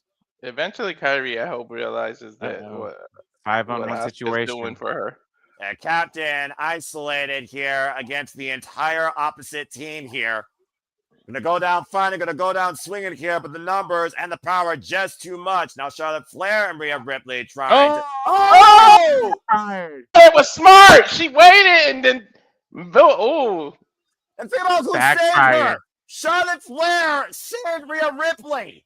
Mm-hmm. And Lash Legend blinded now by Auska's mist. You fucked up, the crowd is saying. That's accurate here right now, as Lash Legend might be literally taken out of this equation. You see Nia Jax going to the end of Lash. There's no way for that blinding stinging miss. Charlotte Flair and Ripley taking over. If you were wondering, Charlotte and Rhea were on the same page. She literally sacrificed herself. She said if it was anyone she would go into war with, it would be Charlotte Flair. We're getting proof of that here. Jumbo suplex table to Nia Jax. I think she's going to do a Twisted Bliss after that. I'm about to say she's in the drop, so little Miss Bliss, the Twisted Bliss. Wait, the cash can's coming to play. You know what's about to happen, Io. Oh, no. Come on. We don't need to see a kamikaze again, all right? Io's on the top cage. Of course she freaking is. AJ Lee trying to literally hoist up that trash can. I guess he's too short. Oh, there we go. Providing a booster seat up on the shoulders. And now Io Sky with a weapon in hand looking to be the destruction of Team Auska. She's putting it on. From the top of the cage, Io Sky once again armed for battle. I wonder if there's handles in the inside for her to do this. It has to Come be. on! Oh, she did a somersault. Somersault bomb by Io Sky. She could have landed awkwardly. She's covering everybody. Ref, pay attention. Swanson, Becky can't believe it. And right now, Becky, There you go, Sister Abigail. the last one left standing for her team. Whoop, Becky able to escape. Becky trying to find a way out of here. Oh, she escapes the cage. She forfeits for the team. Exactly. I don't think she gives a damn here. I think she just wants to get out of here. I think she just wants to survive, Big G. Dude, the referee should have counted. She was getting covered. Oh, Bam. big right hand. And a pump handle by Rhea Ripley to Becky Lynch. Riptide. Rhodes Okay, through. AJ I Lee officially up and got this around. match wrong. And the Black Widow, Becky Lynch with nowhere to go. There's no one to And- save her. That is it. Team Rhea wins. And I AJ thought Team takes Auska Becky was out winning. again. Dude, that Black Widow, that Widow's Peak is fucking awesome. It's a hell of a takeover. It's been Becky Lynch's undoing now twice.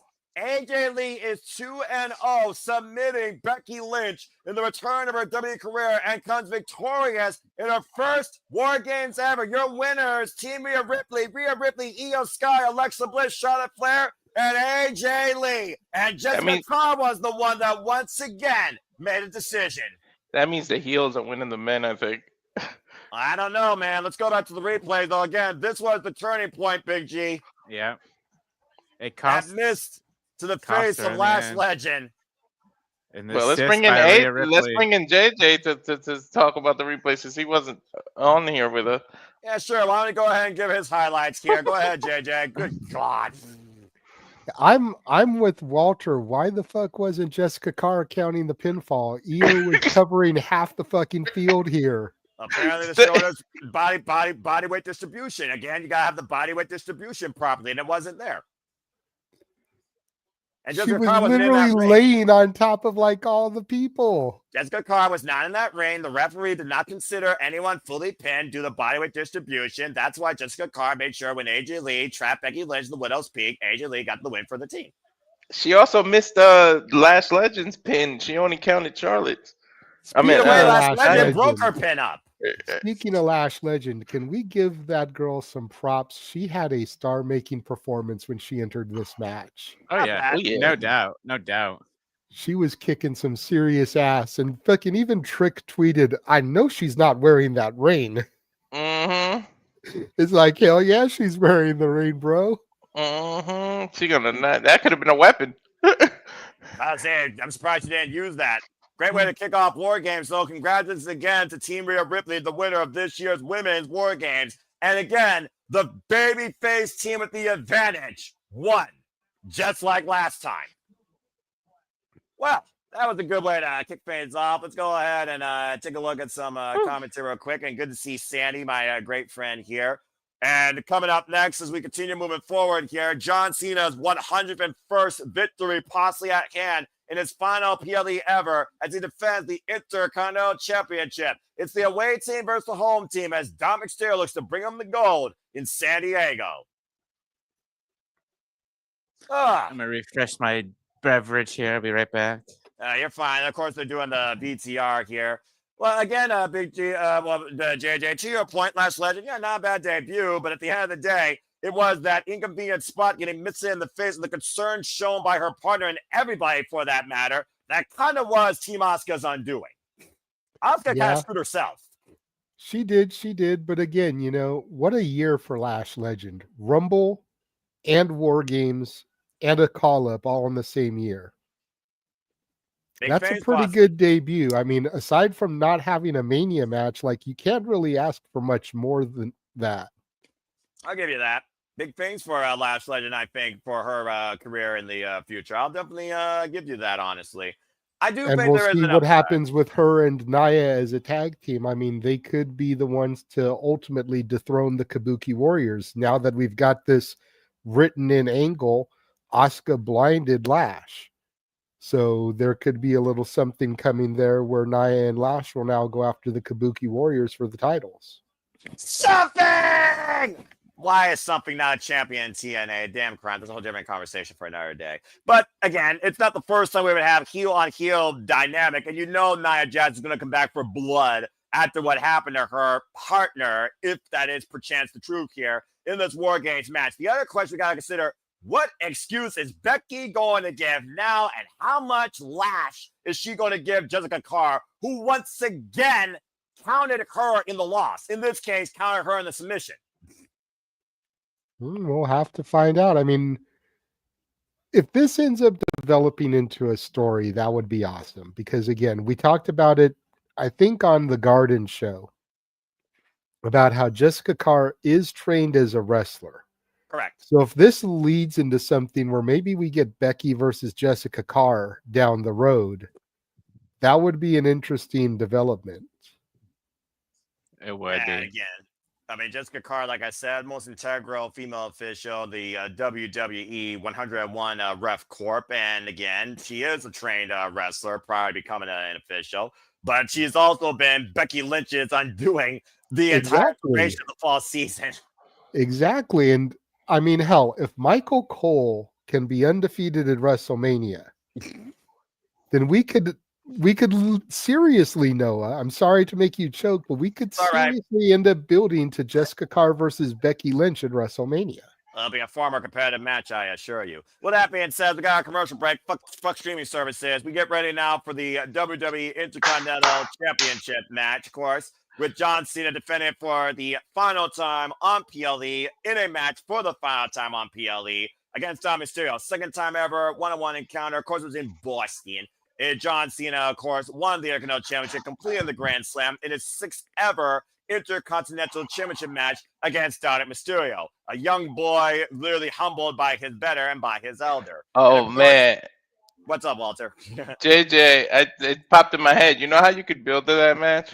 How? You have Becky in the Rumble, and she does one of those things where only one foot touches the rope, but you know how the refs are outside? Jessica just says she's eliminated. Both her feet touch the floor, and she kind of screws Becky out of the Rumble, and then that can lead to the WrestleMania.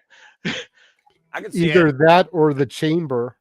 Yeah. Do a quick count on her. Well, she's got a month and a half to figure that out before Saudi Rumble. And that being said, folks, again, this is the last of the PLE of this calendar year. We will be back, though, for Saturday's main roster. It's the final match ever for the main roster. Yes, thank you. And again, we will be resuming the league next year in 2026 with Saudi Rumble. So please stay tuned for more details on that. Of course, John Cena. Go ahead, and just as a technicality, Noah, because we were talking about this a little bit before you came, is this truly John Cena's last PLE? And I ask that because Saturday night's main events now are exclusive to Peacock. They're not on NBC anymore. So technically, Saturday night's main event is a premium live event. It's quarterly, just like the original In Your Houses were before that became a monthly thing. But you can't see it on free network television. You can't see it on cable. You have to have Peacock to see Saturday night's main event. So wouldn't that technically make it a premium live event? I think premium live event is anything behind a paywall that you can't find on television. So if that truly is the case of Saturday night's main event before they move everything to this crappy ESPN service, then I will give you that. Yeah, I will say that his last match in Washington, D.C. that we will be covering, of course, John Cena for the last time. John Cena last time is now officially last time. Will be then literally 2 weeks from today. I'll consider that a PLE. But as far as the major named PLEs, you know, the original Big Four versus Big Five shit. This is literally it. And Survivor Series has had a mixed history for John Cena, if we're perfectly honest here, whether it was traditional, whether it was championship, or whether it was, in this case, the mid-cards. Again, he's defending the championship for the last time, as far as I know, on PLE of this caliber. And he's defending against what you call Mysterio or Guerrero. Long-term history with both of those families, going all the way back to Eddie Guerrero and John Cena back in that parking lot fight. And of course, this is a game of home versus away. While Ohio finally beat Michigan after Michigan beat Ohio last year, John Cena beat Dominik in Boston. Can Dominik beat John Cena on his stomping grounds in San Diego and send another personal message, not only to the C Nation, but literally to his father? And by the way, I feel like WWE missed the boat because look, I love Dom. I love the IC title, but you haven't had traditional Survivor Series on Survivor Series in years. You should have did Team Cena versus one of his big rivals, and you could have just did it, and they could have had fun.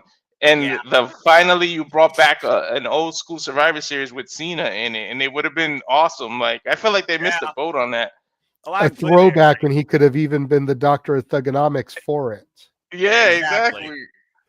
But sometimes me and Walter even think alike. And I think about that 6-man tag at Madison Square Garden.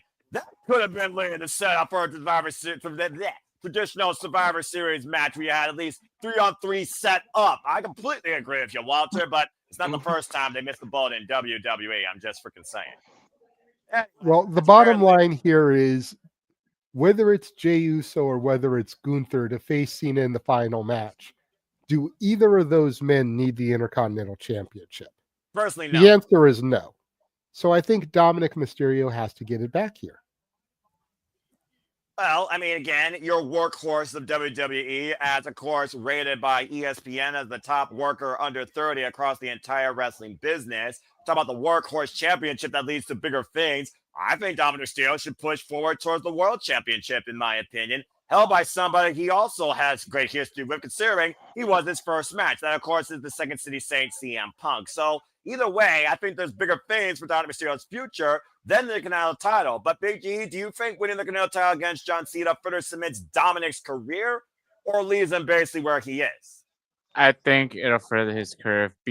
Defeating John Cena in his final Survivor Series PLE, I think, would solidify Dom.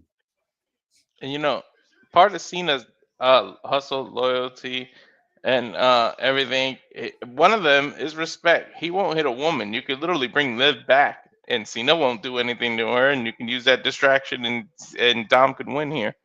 Well, it's the best point. What if Liv's returning tonight? I mean, again, at SummerSlam last year, it was Liv Morgan and Rhea Ripley and Dominik Mysterio betrayed his mommy and helped Liv Morgan win the Women's World Heavyweight Championship. Can Liv Morgan return the favor and do the same thing against the goal of all time, John Cena? It comes down to whether or not Liv and Dom are still a thing, or has she looked lately what the Judgment Day has become? I'm just saying. Yeah. Especially Roxanne Perez and Raquel Rodriguez both having eyes on Maxine Dupree's WWE Intercontinental Women's Championship, why she may make a call to Natalya, and also Ivy Nile might be in the equation. And again, folks, stay tuned after Survivor Series. We will be back with a weekly Marvel coverage of wrestling matters called the Saturday Shenanigans here, bringing you a little bit of a wrap-up of Survivor Series, as well. What else we want to talk about this week in wrestling? Hosted by Regular Wrestling, JJ Williams. Good to have him back in the host seat. That means I get to leave early for once. Thank Christ. Oh, is that what you think? Oh, fuck Is yeah. that what you think? Damn right I do. You ain't going to change it otherwise. Anyway, time for the WWE Intercontinental Championship match. And here comes Dominik Mysterio. Is he welcome as a homecoming hero, or are you still polygamy number one? Sporting a mask, and of course, still holding the AAA Mega Championship. The hero of Mexico, the Bane of San Diego. The self-proclaimed greatest luchador of all time. Right, it's not Ultimo Dragon. It's not Rey Mysterio. It's not Mystico. It's not Mil Máscaras. As he looks to regain the WWE Intercontinental Championship, being escorted by Roxanne Perez and Raquel Rodriguez, who held the Intercontinental Championship for 204 days for losing to John Cena on November 10th in Boston, Massachusetts. You know what else could happen? I have a strong feeling that Liv is coming back tonight. Especially with Roxanne and Raquel being out there. Me too. I'm about to say. If not Liv, guys. I was going to clock Roxanne, but go ahead, Walter. If not Liv, it'll be Chad Gable's version of Grande Americano, where he screws Dom because he's going to blame him for having all these other Grande Americanos, and you're going to get like a face Americano out of Chad Gable. This is the reason why America is stupid and Mexico is even stupider. But anyway, why you're passing off a fake luchador versus real luchadores. That being said, Dominik Mysterio, of course, who won the Intercontinental Championship back at WrestleMania. Looking to make this all about him. Looking to do this on his terms. looking to have the home field advantage tonight in San Diego and reclaim this title. And again, it wasn't impromptu, by the way, too. Let's just call it what it is. He interrupted John Cena in his last show in Boston. It was an impromptu match made on the spot by Paul Levesque and John Cena. And Dominik got humbled. He lost. Now Dominik Mysterio is controlling the result here. He's controlling the rematch. So I do wonder if that plays in the challenger's favor. And again, folks, if you haven't already, subscribe to the Rage of Wrestling Walter Cruz. Follow the Big Baller Big G on the social medias. Subscribe to Mega Wrestling JJ Williams. Subscribe to Bad for Wrestling. Don't be a dickhead. Follow all of us here at the Simple Lava Studios for all your wrestling content and coverage. And in my opinion, I have to go have my vegetarian sloppy Joe. WWE totally messed up on John Cena's retirement tour. Hopefully this ending in these last 2 or 3 appearances are his best. Personally, I think they turned around since SummerSlam. And since SummerSlam and WrestlePalooza, John Cena hasn't lost a match. No. Since they gave up on the heel turn, yeah. Holy shit. Listen to the crowd before Cena music even hits. Because the last time is now in San Diego. Can you give us your old theme, please? You wish. I can only imagine what Jeff Meacham, Emmanuel and Arlene Dominguez, and Dattila are thinking as they're there live. Well, I know what Emmanuel's thinking. Boo! Well, he's probably dead for all we know. Or he'll be killed after this match based on the result, I'm sure. The anticipation. John Cena's making him wait. Yep. He hasn't even. Let the crowd dictate it. Let the crowd dictate it. Again, John Cena always said it was them that are in control and have the say. Maybe they should do like a video package thing. I think they'll save that for Saturday night's main event. Yeah, but this is a big 4. That's why I say that. That's fair. That's killing me. Right? There we go. Oh, boy. Whoa! Listen to that crowd. Why Jade Cargill makes the crowd go mild. John Cena makes the world go wild. Oh, shit. I like that shirt. The last time is now in San Diego, California. He's reaching 95 DBA. 100. Live and loud, the audience as John Cena greets the WWE Universe as he always has. What an ovation! Come on, Stu. Move out of the way, Stu. I say, you know he's got to greet Stu. Tell him, let's go to work. This will be John Cena's 2,319th match in his wrestling career. He's literally going behind the screen to the people. That's cool. It's the people that made and defined John Cena. Whether you loved him or hate him, you gave him that respect and that reaction. He must be so pissed that he has to wear San Diego's clothes, though. You know, he wants to be the Red Sox. I don't think the Red Sox even are hitting this. I wonder if someone really was daring enough to collect every last time it's now shirt this year. I'm sure. BLE, I'm sure somebody did. I guarantee it. Yeah, it wouldn't surprise me. Good luck with your wallet. I got the Germany one, though, or the Berlin. You mean the Belgium one? Yeah, Belgium. Let's go to work. Well, granted, the Belgium and Germany colors are similar. They're the burgundy. Well, yeah. The burgundy, I think, is the color you're looking for. 110. That is a record, by the way. They are live. They are loud. They are real. They are proud for the greatest of all time. John 19 days. Champion. 12th career match at Survivor Series, by the way. Record 9-2 as he looks for victory 101 on a PLE. One of those two was freaking Lesnar beating the shit out of him, wasn't it? No, that was SummerSlam. So what are the 2 Survivor Series he lost then? Orton. I think Orton beat him. Yeah, Orton did beat him one time. I believe it was a one-on-one match. And I think the other one was one of the teams. He might have got eliminated. What's the other? Well, no, he did get eliminated, but his team did win. Yeah. I'll tell you all here in a moment. Survivor Series elimination, Team Angle. John Cena was first time on Survivor Series in 2003. Survivor Series eliminator followed in 2004. John Cena on the winning side. The first time that John Cena lost at Survivor Series, according to my stats here as I'm looking at them, was a triple threat for the WWE Heavyweight Championship in 2012. CM Punk beat John Cena and Ryback. I remember that. And his other loss was when he represented Team SmackDown Live in 2017 and Raw vs. SmackDown. I knew he lost an eliminator, told you. He has not been on Survivor Series since 2017. Jesus.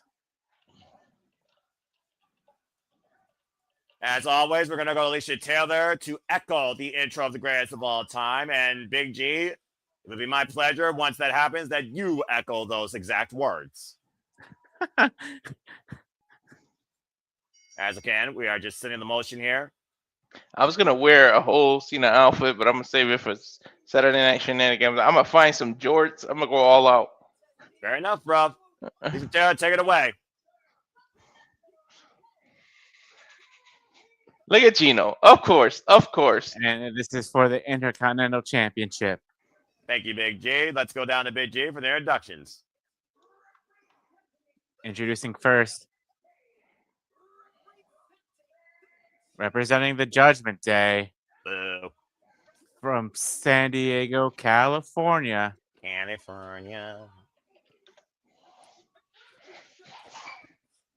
Weighing in at 200 pounds, the AAA Mega Champion, Dirty Dom Mysterio. 28 years of age, involved 5 years in the game. Here you go, Big G. Here's your moment.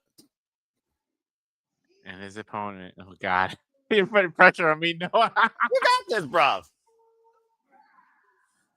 he is the greatest of all time. Never seen 17. Celebrating with everybody for one last time in San Diego, California.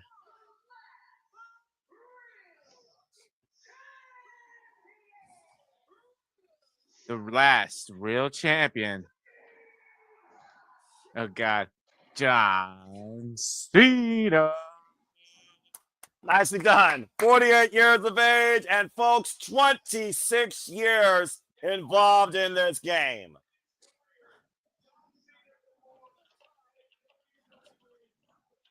For the final time in his career, John Cena will take the stage of Survivor Series as he defends his newly won WWE Intercontinental Championship, completing the Grand Slam. A title that goes all the way back to the late, great Pat Patterson, who first introduced this workhorse championship that has taken an identity of its own in, 1979, bell rings, and we are underway as we might possibly crown the, get this, 191st Intercontinental Champion. Dominik Mysterio wins tonight. Oh, geez, that's crazy. That's a crazy stat right there. Since 1979, there have been 190 IC champions. And John Cena was Mr. 190 as he's looking for his 101st PLE victory. And shout out to Papa Gino in the chat, of course, who knows John Cena by heart and says thank you as well. And stay tuned for me and Papa Gino to not only announce the winners of this year's WPLE prediction leagues for the team in Galaxy, as well as bring you the statistical analysis post-show recap on the predictions post-mortem this coming Wednesday, 6 p.m. Eastern Standard Time for Survivor Series. Of course, we know the intangibles here, the tail of the tape, very similar. The level of experience in big pressure situations is hugely different here amongst the two men. But to Dominik Mysterio's point, Dominik Mysterio has really taken the WWE very quickly in his young career. And again, got the numbers here, as you saw the referee distracted, and immediately Judgment Day playing the difference maker as Dominik Mysterio looks to control the match tonight. I've said this before, I'm going to say it again. The Judgment Day needs Dom Mysterio more than Dom Mysterio needs the Judgment now. But again, does Dominik Mysterio need the Intercontinental Championship more than ever now? Seeing the tensions lately in the clubhouse, to your point, Big G, with Finn Balor, who, of course, is not even involved on this stage here and has no gold anymore after he and JD McDonough lost the Raw Tag Team Championships to AJ Styles and Dragon Lee. Yeah. No, Dom Mysterio mocking John Cena. That's one of those things, though, that Dominik Mysterio is young. He's immature. He's got too much self-absorbed moxie, and you can't play around with John Cena. Ooh, poke to the eye now. A straight right hand to the eye. And right now, Dominik Mysterio putting the boots in the corner to John Cena. Referee calling for the break. And Raquel, and a chain shot from behind. Wow. And a Chad Patton didn't see that shot, though. Shoot the half dominant back press on the far leg and a 2 count on Cena.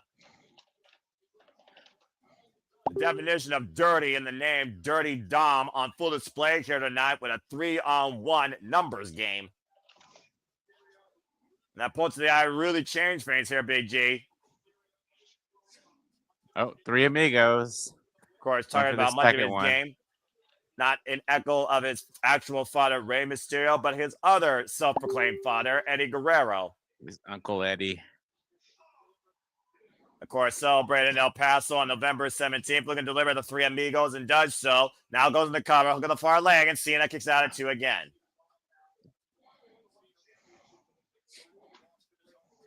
How important do you think it was for John Cena to complete the Grand Slam, Big G, honestly? Do you really think he needed the Intercontinental Championship to further solidify his career? I don't think he really needed it, but maybe just as a thank you for like his time in the business and, you know, him never winning it. They're like, you know, here you go. You can have a nice short run with it. And, you know, granted, say he does win tonight and beats Dom, whoever beats him on Saturday night's main event in 2 weeks' time can say they beat John Cena for the last time and won the IC title. And Dom avoiding John Cena, who is probably looking for his first 5 moves of doom, and Dominik going to the outside again as Dominik Mysterio tries to drown out the noise here. And Roxanne and Raquel once again playing interception to Dominik Mysterio. This is interesting. What if Liv comes out to help Cena? Oh, and again, down from behind. Walter, you were also talking about Liv Morgan. We talked about, again, the connections of Liv Morgan and Dominik Mysterio since she intercepted the Judgment Day. As, of course, last year, Liv Morgan betrayed his mommy for Liv. And I do wonder if Dominik Mysterio betraying Liv in a way for Roxanne Perez would come out to bite him tonight. Yeah, well, he kind of kept refusing it, so I don't know. How long We'll see. But I kind of like the Grande Americano thing. That imagine it is, we know it's the Chad Gable one of these Cruz Dom. Right now, this is brought to you by Starbucks or our fake-ass luchador. But right now, Apple Orchard Hard Cider, Dominik Mysterio driving Cena hard into the apron. Bro, some of the Angry Orchards are pretty good. I know that's kind of like girly drinks, but fuck, them shits are good. It's the I'll hard take your cider. word It's for it. pretty good. I'll take your word for it. I'll stick to my Mountain Dew. Thank you. My wife, I forget what flavor it is. I think it's the sour apple or something with apple. She has this. I'll be sneaking them shits from her. Of course you are. Of course, we know the title can only chance to be a pinfall or submission inside the ring. Counter disqualification means nothing. Yeah, so Cena has the advantage outside right now. Well, Dominik Mysterio, I'm sure, knows that. But again, he wants to embarrass him. He wants to dictate. What is Dom going to do? I am on the barricade. On the barricade. Oh! That turned into like almost a power bomb. Like Cena countered it. I think you're right. I think John Cena had enough leverage to take Dom down. That was a nasty landing for Dominik. Dom might be hurt for real. Look at his shoulder. All right, WWE, go back to a replay here. I want to see a replay. No, Dom is holding his shoulder. He's clutching it hard. He's hovering in pain. Well, Chad Patton right now checking on Dominik Mysterio and John Cena back inside the ring here. Roxanne and Raquel also looking on. Let's take a look at the replay to your point, Benji. Here we go. Here we go. Oh, he landed on that shoulder. That's what I'm saying. And Penta just hurt himself too. Yeah, yo, I think he's hurt for real. Cena's checking on him like, yo, I'm so sorry. John talking to Chad Patton right now to see if Dominik Mysterio can continue. The referee's call if he chooses to throw this match out.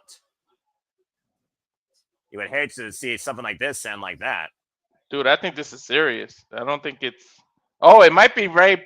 I mean, Dom fucking with him, and then this is how he wins. Well, Japan is calling for medical, so I don't know, but did he throw the X? Or maybe they're in the replay. he didn't throw the X yet. He didn't Usually, throw if you the throw the X X, you yet. know the match is over. I mean, again, in a moment like this, on his home turf, no matter how you feel about the character, you hate to see a match end like this. Let's take a look at the replay again. I want you to watch how that shoulder lands. I read Watch his the lips. shoulder. He says I can't move it. He said it. He said I can't Oh, yeah, move. he landed on that. I think he dislocated it, guys. No, wait a minute, back inside the ring. What the hell? Tahana bomb. Raquel Chocona bomb. And now I'm standing here. What the fuck? I is told this? you it could be him screwing him. I said it. Illusion. Pop Oh, look rocks. what's that pop rocks Holy to John shit. Cena. Pop rocks. Are you fucking kidding me? And now look at Yo. Mysterio. Yeah, Dom Fucking faked him out. lion parasites. Possum. They're trying to Yo, after what just happened to Penta? And now Mysterio up to the top. Cross Why is the referee counting? for the title? The referee's not going to count the pin. He doesn't believe that shit. I don't blame him. No one wants to see a cheap-ass victory here. He's going to kick the Judgment Day out. That's when Liv can come out. This is the first time ever I've seen a referee with a brain in about damn fucking time. You know what? Better than these damn NFL refs, Noah. I'll tell you No what. kidding. Yo, but they screw. Have been ejected, and rightfully so. They screw Cena. Hey, who knows if he was kind of hurt and then the Raquel kind of ad-libbed that part and then he was like, oh, we could do this or something. You're not going to embarrass John Cena or No, yourself he's not in this even- matter on a stage He's not like even this. clutching that shoulder anymore. Yeah, bull-faced liar. Go figure. Clear collusion. Yo, This is but why I don't- props to why I Cena don't from have a taking heart that for from you. the women. Yeah. Yeah, either way, Dominik This is Mysterio straight out of fucking- a WWE game. Yeah, literally Yeah, but the fucking ref lied can't to do you. that. The ref can't decide when not to count. No, you have to count. You got to do your job. Man, fuck that. This is John Cena's last PLE match. This ain't no regular match. About time the referee has a brain. Cena would have kicked out any damn way. We don't know that. Cena missing John Cena Here we right go. now. Here we go. Boom. Here we go. 5 moves of doom. I'm going to give it a big G on this one. Going for There's the no way they photobomb. planned him getting hurt like that. Like they Bam. kind of ad-libbed that part. Get ready either for way- the 5-knuckle shuffle. Yeah, either way, John Cena's about to pay for his sins, and rightfully so. This is the problem with America. Parents don't know how to discipline their children. And Dom's about to pay. You can't. Oh, wait. Way too early. Don't You do a can't Sam, see Big me. G. That's Oh, better. you way behind us. I already got the Yeah, 5-knuckle yeah. shuffle. Oh, Bam. 5-knuckle shuffle. I I don't just care. got it. John Cena not pumping the drawers before he leads them into a suit. Got him up on the shoulders, looking for the attitude of judgment. Down still with the roll up though. Cover, Japan. Counts till 2 count. Going And for immediately All the right, the let me kick know out. when y'all get the STF. I'm going to I just got pause. the STF. Okay. And Dominik nowhere to go in the center of the ring. Will this young man tap out on his homecoming? If his shoulder was so hurt, he should he got to the rope. Oh, Yeah, but I'll say- rope break there. Yeah, I'm sure that would have really hurt if it's actually injured. And not trying to pull him off the ropes here. And Dominik trying to hold on for Vince Brett Japan, trying to force a clean break. Oh, wait a minute. Oh, What's there Dom we doing go. here? Pulling that loosen the boots thing. Pulling an Eddie here. John Pulling Cena, an Eddie though. from WrestleMania 20. And literally, John Cena, though, has the boot in hand. And drop Cena's toe not hold stupid. by Dominik Mysterio. Wise move, though. I'll give the kid credit. 619 again connects. Now going back up to the top rope. Wouldn't that be less effective if hitting him without the boot, though? I would think so, but that frog smash is just effective cover over the far leg. And kick out to Kick out. Cena. That was Two a vintage move. splashes. So Two who? 619s. And still who's not the- enough to put down the greatest of all time. So okay, Eddie. He's doing tributes to Eddie. What is Cena done? Because every match Cena has been giving away to his old opponents. Well, I'm about to say, you had a time capsule of TNA versus WWE and that phenomenal encounter with AJ Styles that Cena won at the last PLE and Crown Jewel. So, jury is out. Maybe Kurt Angle. And right now up in the shoulders, going back to a faithful. And you into the judgment connects. Cover to the 1, chain and Cena. 2. Oh, Oh, 2 count. I know people kick out of the attitude adjustment, but that says something about Dom being able to do it. digging down deeper than ever before. Dominik Mysterio in the most important match of his career. I would argue, Big G, surviving an attitude adjustment for the time being. Yeah. Crowd chant, this is awesome here. Capacity crowd in Petco Park in San Diego. This is Survivor Series War Games. We're witnessing the war for the final time. John Cena looking to be Big Match John and leave with the gold here at Survivor Series 2025. The last time is now, of course, will be the last time officially here in this city, as he has one date, one match left 2 weeks from the day in Washington, D.C. Of course, the prestigious Intercontinental Championship that has led to so many incredible world champions to follow through in WWE. We finally have seen a referee with a moral compass. And it took him freaking 26 years to find somebody with half a brain. At least for one night. And his name wasn't Earl Hebner. And a shoulder There we block. go. Shoulder tackle again. I was saying, oh no! Oh, ref bump. All right, we're getting somebody. Somebody's coming out. Shit. We're getting Liv or somebody. What's that in the ring? Sunglasses. I'm about to say. Oh, Raquel's glasses. Yeah, I'm about to say dropped whole hold though, and again, Dominik Mysterio nowhere to go, center of the ring, but there's also no. All right, damn come on, official. Charles, run, Yeah, Charles, Charles run. Robinson, get those legs running. Oh wait a minute, Oh, a fuck Judgment man, Day. Finn Balor and Jamie McDonough. Judgment Day. Cena's gonna have somebody help him. Oh, we saw who, of course, worked with him on Monday Night Raw. One of those men's injured, of course, Sheamus. Yeah, Sheamus got hurt. Yeah, Somebody's of course, gonna he help got Cena. left I'm telling you. Well, who's going to help him against the Judgment Day, though, here? Joe Hendry. No kidding. I'm about to say, you said his All right. name and you actually think he's going to appear. That would be the Adam shocker of the night. Copeland. Copeland, you fucker. I'm kidding. And right now, JD and Finn Balor, what the hell is this? JD with a moves on the knees. And Finn Balor couldn't grow. John Cena gets out of the way, though. John Cena's been finding the odds the entire his career. Oh, God. We gotta get Super Cena one more time. No way. There's no way. John Cena. Of course. They weigh what Big Show weighs combined, and he did this to Big Show and Adam. Well, fair enough. He's got two men up on his shoulders. Up in the bright lights. JD and finish your Judgment Day. Holy He's not the same. But he did that when he was in his 20s. He's in his 40s now, damn near 50. That took some shit out of him now. Why you think he's still out and out in the middle of the ring? Yeah, but he's in perfect position for the damn frog splash. Dominik Mysterio literally trying to get back up to his feet, grasping a hold of the gold on that podium, trying to reclaim what was once his. You can't do the Eddie because if John Cena gets disqualified, you lost. You know? I mean, you won, but you don't win the title. Yeah, how will that work out in Boston, Massachusetts? If anyone knows Eddie Guerrero better than Dominik Mysterio, it's John Cena. Of course. Yeah. And of course, right now, though, with no official, it does allow Dominik Mysterio to use that belt as a weapon. The crowd's telling him, and he's saying, what? And right now, Dominik Mysterio lying in wait in the championship, clean a miss. John Cena got Dominik Mysterio up the shoulders again. Attitude adjustment! Charles! I'm telling you, Charles is coming! Charles is coming! Charles is coming! But somebody get the fuck out here! You got Liv! Called it. Liv Morgan. Shit. Damn, me and Big G called it. Liv Morgan!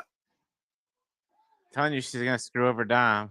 Yeah, Holy yeah, shit! I feel like she is. You might be right, Find Big me G. a river! Liv Morgan is back! Come on, mine's like buffering now. Oh, and look at Liv and that smile on her face, the Dominik Mysterio. Damn, Liv look good. And she came Oh, back look at fast that. from her injury. Yeah, I'm she's about to say. gonna screw Dom. You're right. We'll find out here soon enough. It's kind of Yeah. too obvious. It's starting with a kiss like here. Oh! Payback is a bitch! I'm behind you guys, so hold on. It's kind of too obvious. Is she gonna kiss Cena? I mean, it's You not the better first not. time John Cena kissed a different woman. No, he's married Oh, now. called it. Oh, sorry, I'm behind, guys. Yeah, that's all good right now. Yeah, she's Oh! hugging Cena. She better not kiss him. He's married now. I mean, to be fair, Liv Morgan was probably a giant John Cena fan. She's got that look though. She's got Cena's look. Oh, blow! I told you she had Cena's look when Cena went Fucking heel. collusion again! Tiger fake kick! 619 belt to the face! I said at the beginning, Liv was gonna come back. And Diamond Mysterio, Emphatic Frog Splash. He's still gonna kick out. But the official chat patent 5 in front in. Not like Oh shit! Yes! Yes! Thank you, Dom! Liv Morgan screwed John Cena. Yes! Why am I cheering this? Somebody got screwed. Let me go, Lion. That's fine. Give me a fucking break. This is the problem with the adolescent community of America here.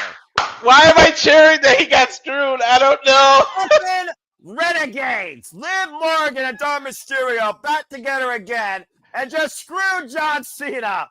Dom Mysterio again, the Intercontinental Champion. I said Liv was coming back. I knew it.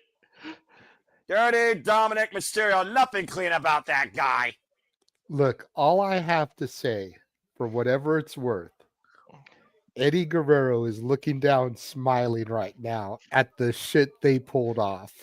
Because that is classic Guerrero shit. Yeah, you're not wrong First there. feigning the injury, then the swerve with Liv. Classic Guerrero heel tactics. Eddie is looking down at his son, smiling proudly. Now, is Liv gonna beef with Roxanne though? Don't know, don't care. Only thing that matters right now, Dom Mysterio's got the biggest win of his WWE career, and he got his lady back. I love how I they did never it though. thought I would be so happy to see Liv Morgan. I was gonna ask you, but I love how they did it because Liv gave the Cena face during that He hug. did.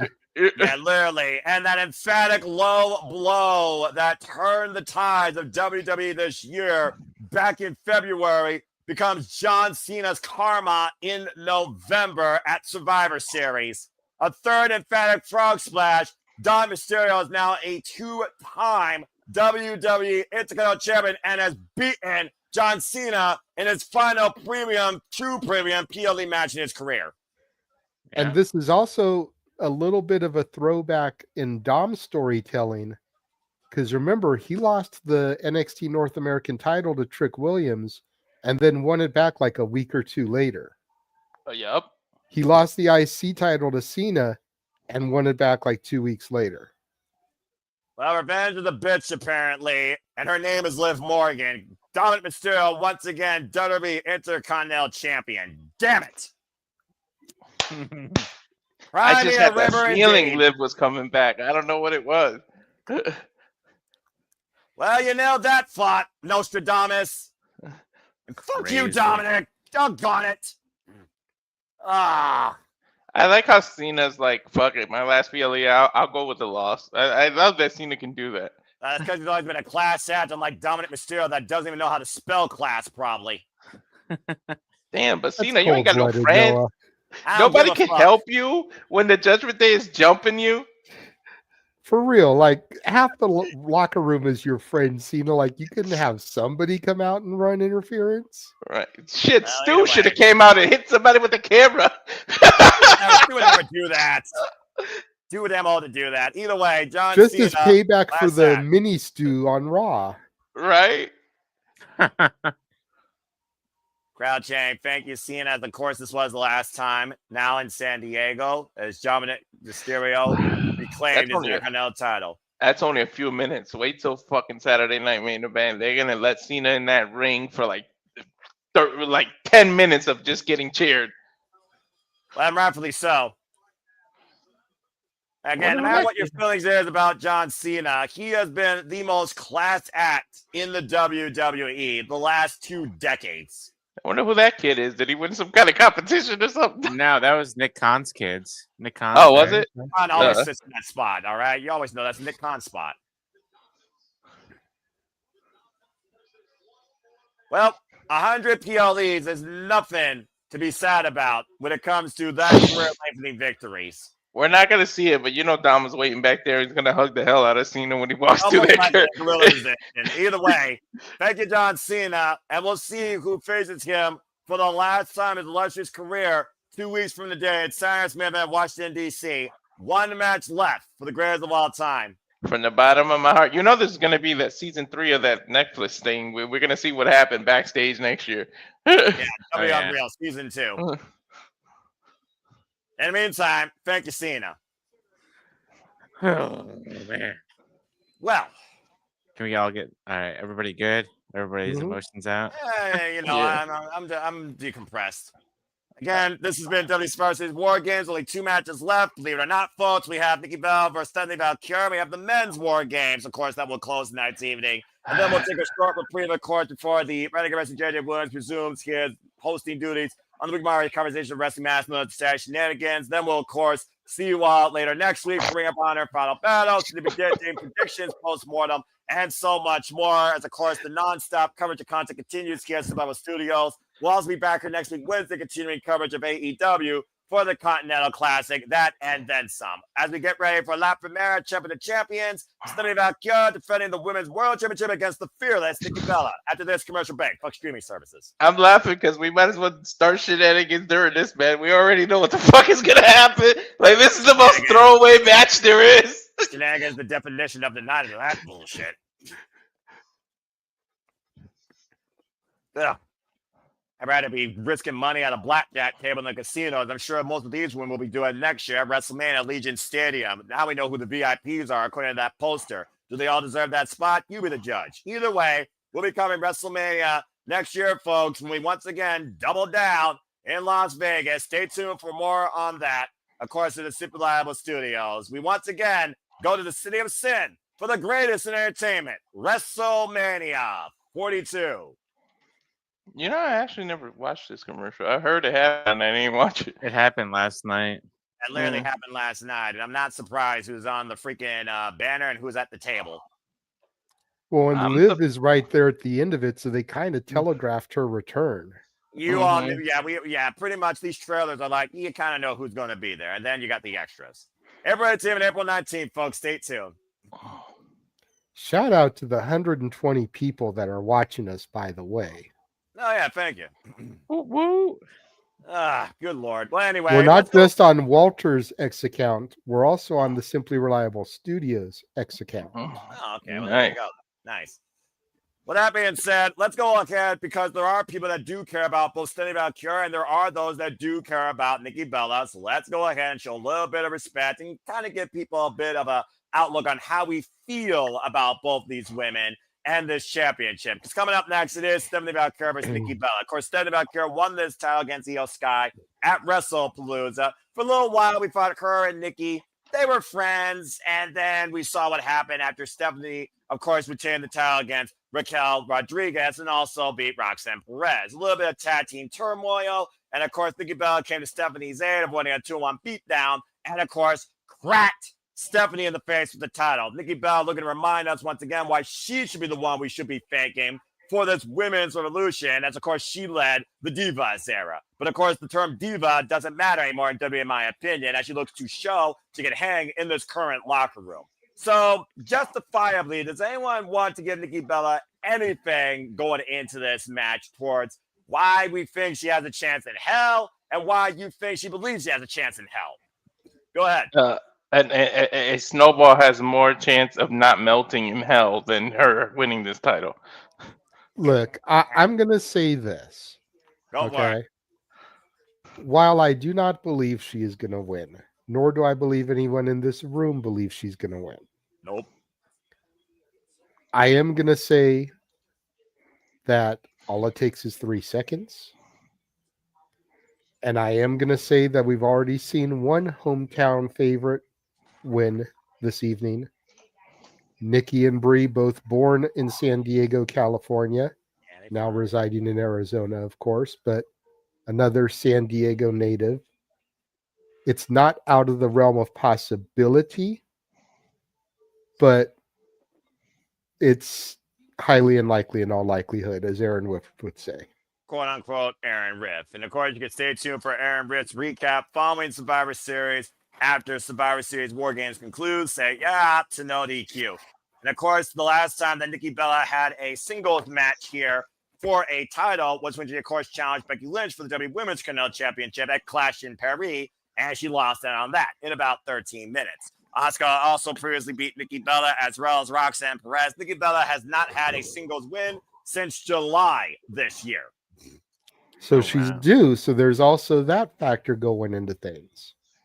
And of course, the Dark Angel of the ring of WWE, Stephanie Vaquer, current WWE Women's World Champion. As I talked about, of course, we've seen her career development a little bit over a year ago when she came into WWE, part of NXT, making history, becoming NXT Women's North American Champion, and going on to beat Julia for the NXT Women's Championship, holding on to both titles before she shortly went up to the main roster. To think that this year Stephanie has not even been on the main roster, guys, for even 8 months, and finds herself in this spot since coming off that win at WWE Evolution. And of course, things changing with Naomi's pregnancy. Stephanie's got a lot to prove here because this is also familiar territory for Nikki Bella. Stephanie has not had this type of level of pressure on this stage yet, holding a main roster. Let's call it what it is. Main roster world championship, let alone defending it on a PLE. Yeah. Now, don't get me wrong. I'm not saying Nikki doesn't deserve it or won't ever get it, and just not at this stage. It's too early in Stephanie's run. Right. Well, I mean, again, the Intercontinental Championship, John Cena didn't have for more than 20 days, and we just saw that change. Mid-card versus world aside, as JJ said, it literally only takes 3 seconds. Let's not forget, in less than 15 seconds, Nikki Bella once won the Divas Championship off AJ Lee with a kiss of death by her sister and clogging her in the face. But what pisses me off is, what has she done to deserve this title shot? If you were going to make her the number one contender, how about bring her back and give her some wins? Not be under Stephanie, not win anything, turn on her, and because you turn on her, you deserve a title match? Like, where does that come out of though? Like, when has that been a rule? The pride of the champion that sometimes calls their shot. If you want revenge, I'm willing to put the town on the line because you want what you believe that you want and you believe you can get it. I'm going to prove you wrong. It comes back to the pride of La Primera, Stephanie Vaquer. To your point, Walter, here's another fact for you. It was a clot fist to the face of Stephanie that caused Stephanie Vaquer to defend her NXT Women's Championship against the WTF Woman of the Year, Jessie Jane, and Jessie Jane beat her that night. 2-time NXT Women's Champion. Don't fucking remind me. And speaking of 2 times, WrestleMania goes again 2 times in a row to Legion Stadium next year in Las Vegas. Again, folks, we'll be coming here April 18th, April 19th. Stay tuned for more on that. In the most busy week of the calendar year for us here at the Studios and anybody that is a fan of professional wrestling. Damn it. I'm trying to figure out if Star's my nephew. Zane, we got a bot in the chat. A good bot for once. No, I think it's my nephew, but I'm not sure. All right. Well, hey, respect and welcome to the chat. Again, figured everybody that is tuning in. Again, whether you're tuning in for the first time or you continue tuning in with us. Again, we do this for all the biggest shows, PLEs, previews across all things wrestling. Shout out W fam. WWE, NXT, AEW, ROH, TNA, Independent Promotions, to HOG, GCW, JCW, New Japan Pro Wrestling, and so much more. We have so much in store for you in December, including full coverage of the Continental Classic. I like that they're playing with the toy. I like what Wade said last night. He was like, I think Chelsea has, or Corey said she has more respect than to be with someone who plays with toys. And we all know that Matt's her husband. It was like the funniest shit ever. I don't know why I found that line so funny. Because some people never grow up. But anyway, that being said, Nikki Bella trying to grow into a women's champion versus a Divas champion. Still kind of nice. You're looking at a very exclusive, immersive experience at the Cosm in Los Angeles, also available in Dallas, Texas. That really brings you up front into the action. And of course, War Games official themes to the late great Ozzy Osbourne. Shout out to Black Sabbath War Pigs off the album Charity. And of course, donations are being made to the some sort of Bill Palsy, I think, foundation based on who buys that song right now. Yeah. Rest in peace, the heavy metal legend.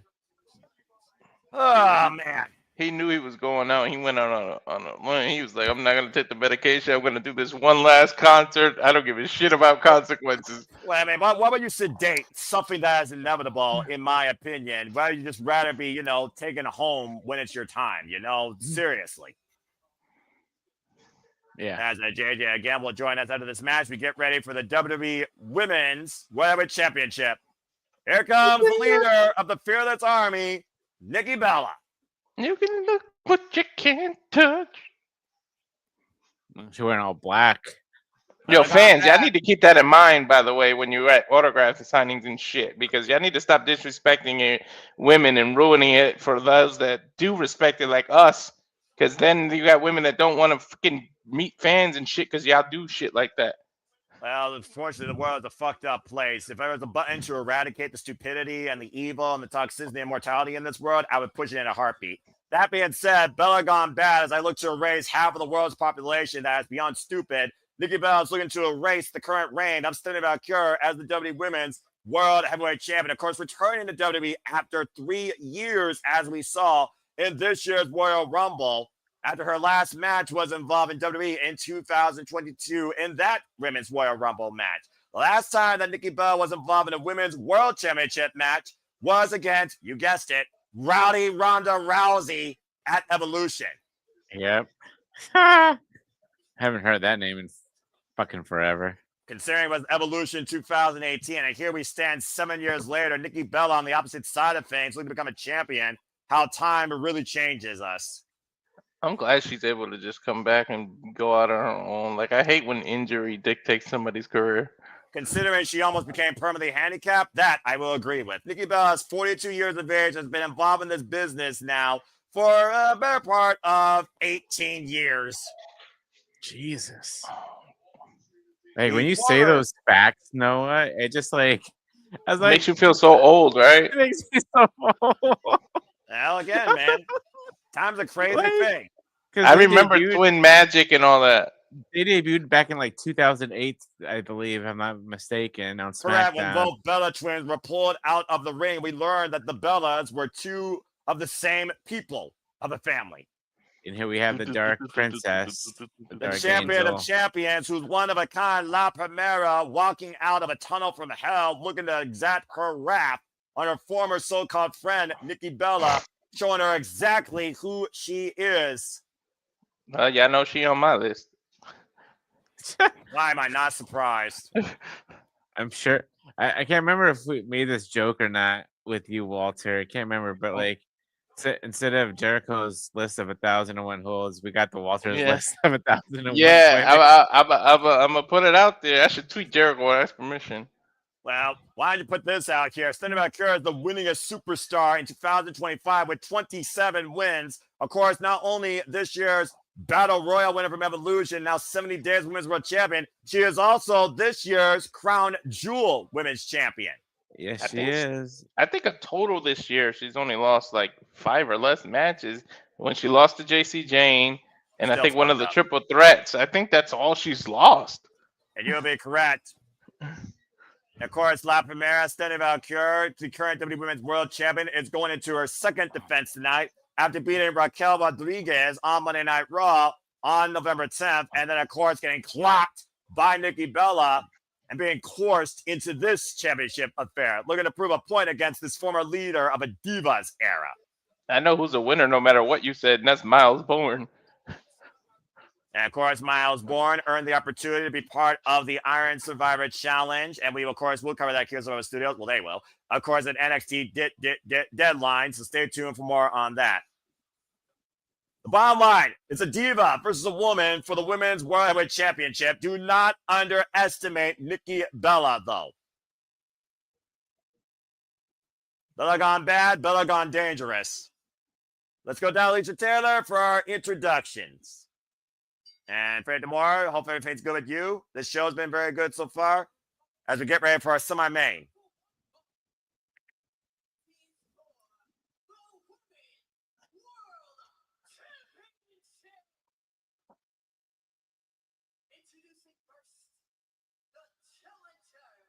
San Diego's own, by the way. Yeah, despite living in Scottsdale, Arizona. And WWE Hall of Famer, lest I forget. I'm sure most people forgot that stat, actually. Nikki's like, I'm a WWE Hall of Famer. I mean, you know, it's an accolade unless you pawn shop that ring. Nikki was always better as a heel, to be honest. I agree. She looks like a heel in general. And of course, the first signed WWE superstar from Chile, the current Women's World Champion, Stephanie Vaquer, 32 years of age, 16 years involved in the business, trained by Grand Apache.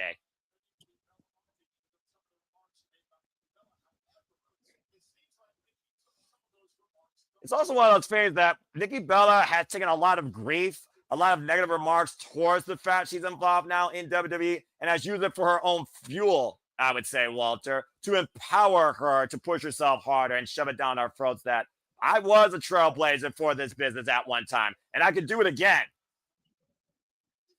And right now, Nikki Bella putting the boost towards Stephanie Vaquer, and again, challenger mounting the champion here. Of course, challenger has a chance to be a pinfall submission inside the ring. And shout out to our own fearless Bella, of course, of no DQ, Caitlyn. I hope Caitlyn is enjoying this match, but I think it's safe to say even Caitlyn knows that Nikki Bella not necessarily has a strong chance to leave with the championship. No. Oh! Of course, held the Divas Championship, though, for 300 days in her illustrious career during one run. I make a joke, but it's I make the joke, but it's one-on-one. That means anybody has 50-50 shot no matter what. Yeah. Well, at least right now for the time being. Oh! The running leg drop right now across the throat of Nikki Bella. And right now we got the sidestep here. A big headbutt right now by Stephanie Vaquer. Damn. It's one of those things also when you figure about somebody leaving the ring forever. Like they said, put up the jorts, put up the shorts, see nothing but a suit going forward. But if there's one thing you can say about professional wrestling, never say never. Nikki Bella, at risk of being permanently handicapped in a wheelchair, finds herself now back in WWE competing for a Women's World Championship. I'm just saying. But again, Frank, integrity is a strong motivator too. I don't know about John Cena as a future, but thank you for your comment and thank you for your fandom. And again, thank you, Cena. Also, fuck you, Dominik. The sidestep now, big forearm by Stephanie Vaquer. You gotta throw that in there. You know damn fucking right I'm gonna throw that in there. Grabbing Nikki hard into the front of the announce table. Of course, those newly reinforced announce tables. Yeah. And of course, agitating the Dark Angel of the ring. That is never a good idea. And Nikki Bella right now being braced against the apron here, thrown across the chest. Oh, drove her knee to the apron as Nikki gets out of the way. Ooh. Face first goes Stephanie Vaquer on the floor. Ooh, face plant. Nikki Bella, who held the WWE Divas Championship for 300 days across 12 successive defenses before losing it to Charlotte Flair at Night of Champions in 2015. That was the last time Nikki Bella was a actual Women's World Champion of a sort. So 10 years ago. Yeah. God almighty. Shoulder block. And of course, taking a 3-year hiatus where again we thought we would never see her put those Nikes on again. Nice snap suplex there by Nikki Bella. Here's the cover. Hook on the far leg. Gets the 1 count. It does kind of suck that the women tag titles weren't a thing when her and her sister were in their prime, because they would have got a run. Yeah, the jury is out, but I mean, when you're born literally together to get in this business, as the Bella twins literally come from the same family, I could see that. Damn, big forearms by Yeah, right now, Nikki Bella commanding the pace of this match. Which is typical. The heel usually does at the beginning of the match. And the way she crossed Stephanie's arm, I thought she was going to hit her with her own move, the Devil's Kick. I swear to God. Freaking straitjacket hold, though, being applied here by Nikki Bella to Stephanie Vaquer while driving her knee into the spine. Mm-hmm. And you talk about before, what did Nikki Bella do to earn this? Some people are all about, it's not about what I did lately, it's about what I did in the past. And Nikki Bella, she might be trying to go off that former glory here in between. She's spanked her. yeah. Ooh. Yeah, I'm really kidding. yeah, about to say, toying with Stephanie Vaquer, not a very smart decision. And thank you for that, Frank Demon Dome.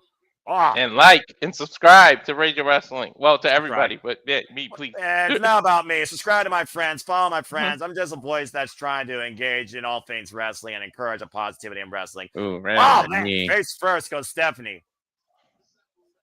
Right now, just continuing to work Stephanie Vaquer here in the ring. As a cover, hook on the far leg. It's a 2 count. Feels like that Nikki Bella is exploiting and wearing down Stephanie more mentally, though, than physically. Really getting in the champ's head. That's why we're in this match in the first place. Yeah. Really dominating here right now. Now bracing Stephanie up against the second rope here. Stephanie Vaquer, like I said, who came into WWE just last year, has only been involved in WWE now for literally 16 months. Yep. She got that exposure from AEW. WWE took notice and poof, the rest was history. All right. And of course, Nikki Bella's exposure of a different sort was brought on when her and literally her sister were nothing but valets for the early duration of their careers. Now grabbing the arm and draping armbar across the top rope here. Got locked in, could only hold it though Ooh. for 5 seconds, but a lot of damage can be done there. Nikki right was now, smart. She knew what Stephanie was going for and held onto the ropes. Yeah, Blitz out of sign and plants him with a spine buster. Damn. Buying herself just enough time for a countermeasure. Again, veteran move to your point, Walter, at the experience level there. And Nikki Bella right now trying to mock Stephanie's move, and Stephanie with the roll of the cover and gets a 2 count. Oof. A sidestep, backdrop suplex by the champion. You know what's usually next? Oh no. El beso del diablo. And the BDT about to come and play in San Diego, Walter's favorite move as she turns her over, Gator rolling her to the outside, though Nikki Bella holding onto the ropes. Very smart by the challenger. That was Nikki using her weight to roll to the ring. To the rope. But clearly was attempting the devil's kiss, and Nikki Bella has very well scouted the champion prior to this. Oh, I thought she hit her own face. She was doing a neck breaker off the top rope. Yeah, about to say throat first counter there by Nikki Bella to Stephanie across the top rope. Oh, and a super kick knocks Nikki's lights out. We're going to down center of the ring. Champion unable to follow up, though. We got a momentary pause and reset point here in this match, guys. Mm-hmm. Again, the key word here, though, like I talked about with Chris Stein, Mercedes Moné, is focus. And we know that Stephanie is very focused on sending a very strong message towards the leader of the Divas era. Big headbutt here by Stephanie. Forearm exchange now by Nikki. And both Tim and Charlie back up to their feet. And Stephanie right now just wailing away against Nikki. Spinning Solvat. Combination offense by the champion. But again, clothesline takes down Nikki Bella. And cover now right now. Current champion in control. Suplex. Snap suplex. Turn her around. Front face lock. Snap German. Great offensive exchange here right now. Up and around. Roll up now by Nikki. Oh, excuse me, by Stephanie to the bridge. And 2 counts. Ooh, So close she for almost Sane. had her. That's a great combination right there with the roll up and then bridging with her body, forcing Nikki to exert even more energy to get out of the cover. And Stephanie once again falling up against Nikki, gets the boot up. Barely. I don't think that affected Stephanie. And nothing else probably just pissed her off. Oh, wait a minute. Oh, dragon screw leg whip. Ow. We saw Stephanie implore this against Io Sky ahead of beating her for the vacated Women's World Championship. Yeah, and she used the freaking spinal tap, not the SVD, even though she's doing it now. SVP for the win. Hook up all plays. Deep hook by the champion. Nikki kicks out at 2. I think her new official move is the spinal tap because more and more people are starting to kick out of the SVD. Yeah, that package net breaker over the knee, to your point. Past the crowd here at Petco Park for Survivor Series in San Diego for the WWE Women's World Championship. Stephanie Vaquer, the 32nd champion in this title's illustrious history, since it evolved from being, of course, the SmackDown Women's Championship in 2016, first won by the man, Becky Lynch. Yeah, Nikki had that scouted. And again, getting out of harm's way, and Stephanie again with the follow-up. Now splitting both legs. What is Stephanie looking for here? Scouting Nikki Bella and running with the Meteora. Meteora. Lasting with the knees in the corner. Jeez. And Nikki Bella might be woozy, to your point, Walter, for that. No, Nikki able to scout it, sends Stephanie hard face first from the top. That'll break a nose. Oh, Oh, that's Launcher new from itself- Nikki. Launcher itself out of the corner with that kick. Now hooking Stephanie Vaquer up. What is Nikki looking for a kick up in the fireman's carrot? You gotta be kidding me. Oh, TKO! Too close to the ropes, I bet. Ever Wow. hooking starting their leg into your point. The far leg under the rope. Yep. We knew. I knew it. As soon as she hit that TKO, it was way too close to the ropes. Yeah, I think it was guaranteed that Stephanie could have won that in her own opinion if that Stephanie didn't get that leg underneath the rope. Yeah, Nikki could have won that if it was in the middle of the ring. So Stephanie lucky. You notice that like each match is in a different ring. The Cena match was in the left ring, and now this one's in the right. That's Yeah. normal for War Games and Blood and Guts, dude. They always interchange the rings during those other exhibition matches. The Rack Attack 2.0, by the way, that move's called. Big headbutt as Nikki Bella again driven down to the outside. Well, she had to modify it. She had to modify her old torture rack because it would hurt her. And her neck, exactly. Yeah, hurt her neck. Again, the power of Stephanie, though, and again. Ooh. Oh, man! A knee straight on the chest.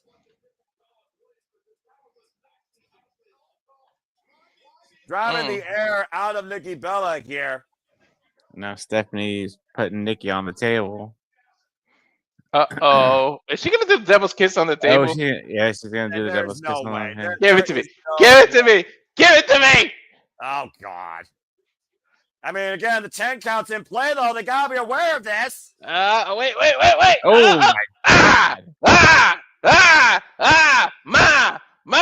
See, woo! Are you okay, Walter? Yeah. Walter's gonna have a pulmonary embolism. Bloody hell. Referee count up to 5 with the BDT done multiple times on the announce table as Stephanie needs to get the challenger back inside. So I don't think the champion wants a count out here. Bringing the refs count at 7. And now Stephanie in firm control. Ooh, Nikki slap Bella. to the face by Nikki. Yeah, Nikki, ever resilient, ever fearless. Ooh. And now back in the ring, Stephanie with a receipt of her own, turning Nikki sideways. Backdrop suplex to the leader of the Fearless Army. Now doing it now, in the ring. In the ring. And again, in trouble here. Again. Oh, good grief. Look at Bella right now is beaten and ragdolled here by the champion at this point, Big G. Yeah, she is. And now Stephanie calling for the finisher here. Wants to finish off Nikki. And again, you called it before, that beautiful corkscrew moonsault. Nikki in the drop zone. Connects. 2 and 3. Stephanie retains. You got that one Bella fan in the crowd, like, oh my God, what just happened? Why? No, let's not pretend like she doesn't have an army of fans. Damn right. Oh yeah. Nikki Bella tried to take it to the champion, but Stephanie Vaquer prevails here tonight at Survivor Series in fine fashion. Once Stephanie Vaquer got the gas going, she did not let up on the throttle. No. Congratulations to La Primera. Stephanie Vaquer is still WWE Women's World Heavyweight Champion. But I was saying, that was the closest, I think, that Wade Barrett and Michael Cole saw the Devil's Kiss firsthand. I couldn't imagine what's going through their minds. Oh, God. I couldn't imagine me seeing that in person. I might have a heart attack. Walter, you're a married man. Oh, doesn't mean I'm blind. That BDT, I like to call it, literally trapping Nikki Bella's head in between her legs and just driving her face constantly to the canvas, followed up by a beautiful corkscrew moonsault, spiral tap, phenomenal fashion for the finish and for the Has she given that a name yet? I don't think so, actually. I call it effective as, again, instead of Vaquer secures the win. Yeah. That's all that matters. Another notch, and the Dark Angels rise to heaven. Still WWE Women's World Champion. Well, her other move's the SVB. Might as well call that the SST or SSP, spinal tap. Stephanie spinal tap. I mean, yeah. For all you know, you might give WWE ideas. Either way, Nikki Bella falls short against the leader of this women's era. All right. Well, we got a break. Time to bring JJ back in. Yeah, go ahead, because of course we wait for our main event here. And again, thank you to everybody that is tuning in. JJ, your solo thoughts on that women's match? It was a match. That's all, folks. All right. That being He had said, more fun by the way I did the actual match. I'm sure Legit. he was laughing in the background as I was just focusing on the monitor. Then again, I was looking at that too, and I'm just like, holy faith. Anyway. Ah, good grief. Yeah, I was with Walter doing the Booker T. Of course. Why am I not surprised? Anyway. The New Day are reduced to making infomercials. I'm about to say, who's more relevant here? Oh, that's right, Big E. But who is more relevant than that? Big G. Again, if you haven't already, subscribe to Big G. Follow him on the social medias. There you see them right there for great content. That might involve cats as well. An American original, non-Aussie wannabe. And, of course, the Unleashed Moment of the Night brought to you by Survivor Series War Games here. As, of course, we get ready for our main event, where, of course, Team Rhea Ripley won the Women's War Games. And Liv Morgan, that freaking no-good two-time and backstabbing piece of freaking return home to Dominik Mysterio and cost John Cena in his last premium live event match ever with an emphatic low blow, as Dominik Mysterio is now once again two-time WWE Intercontinental Champion. And, of course, we just saw Vaquer retain the Women's World Heavyweight Championship against Nikki Bella, as the only thing left here is the men's War Games. And again, thank you to everybody that's been tuning in, whether live for the first time or continuing, as you, of course, make this possible to continue for the passion to pursue and the content and the coverage continue forward. Again, we do this all for you. Please subscribe, comment, tell a friend. At the end of the day, we do this for the love of professional wrestling, damn it. Is there one more match to go, guys? And it might as well be called an all-star affair as we get ready for the men's War Game match. Dangerous Alliance 2.0 versus Team Who Knows What the Captain Is.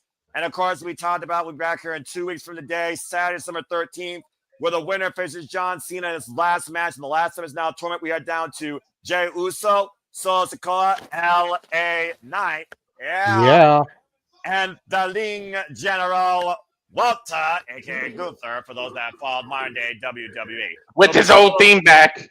I do appreciate that. Which, of course, will be Solo Sikoa versus Gunther and Jey Uso versus L.A. Knight. And, of course, the winner of those two matches will go on to face each other in the finals, determining who faces John Cena in our nation's capital, Washington, D.C., Saturday, December 13th. You guys noticed that Liv's pants was like a throwback to her Riot Squad days? Yeah, well, I'm about to say, she's always willing to start a riot. Speaking of a riot, it doesn't get more of a riot than this all-star lineup. As we get ready for our main event, time to go to war one more time. It's the men's War Games match after this commercial break. Fuck streaming services.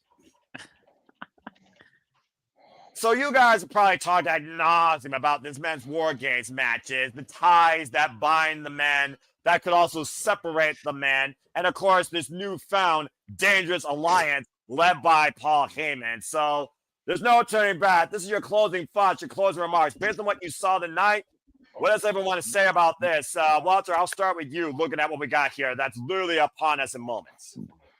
I'm looking forward to it. It's going to be a good match. And I'm thinking since the babyfaces won the women's match, I think the heels are going to pull this one out. And I did change my pick. I don't know if you got it when I redid it. So hopefully you did. But yeah. I'll go ahead and take a look. And, of course, JJ, again, talking about the evolution of War Games, going back to WCW days, as the American Dream, that's the Rhodes, baby. Now the American Nightmare believes he's leading his own militia into War Games here, but that moxie might come back to bite him in the ass. What do you think about this?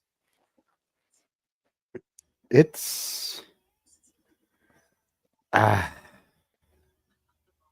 don't know, man. Like this match has got me all kinds of flustered with the ways that it can go.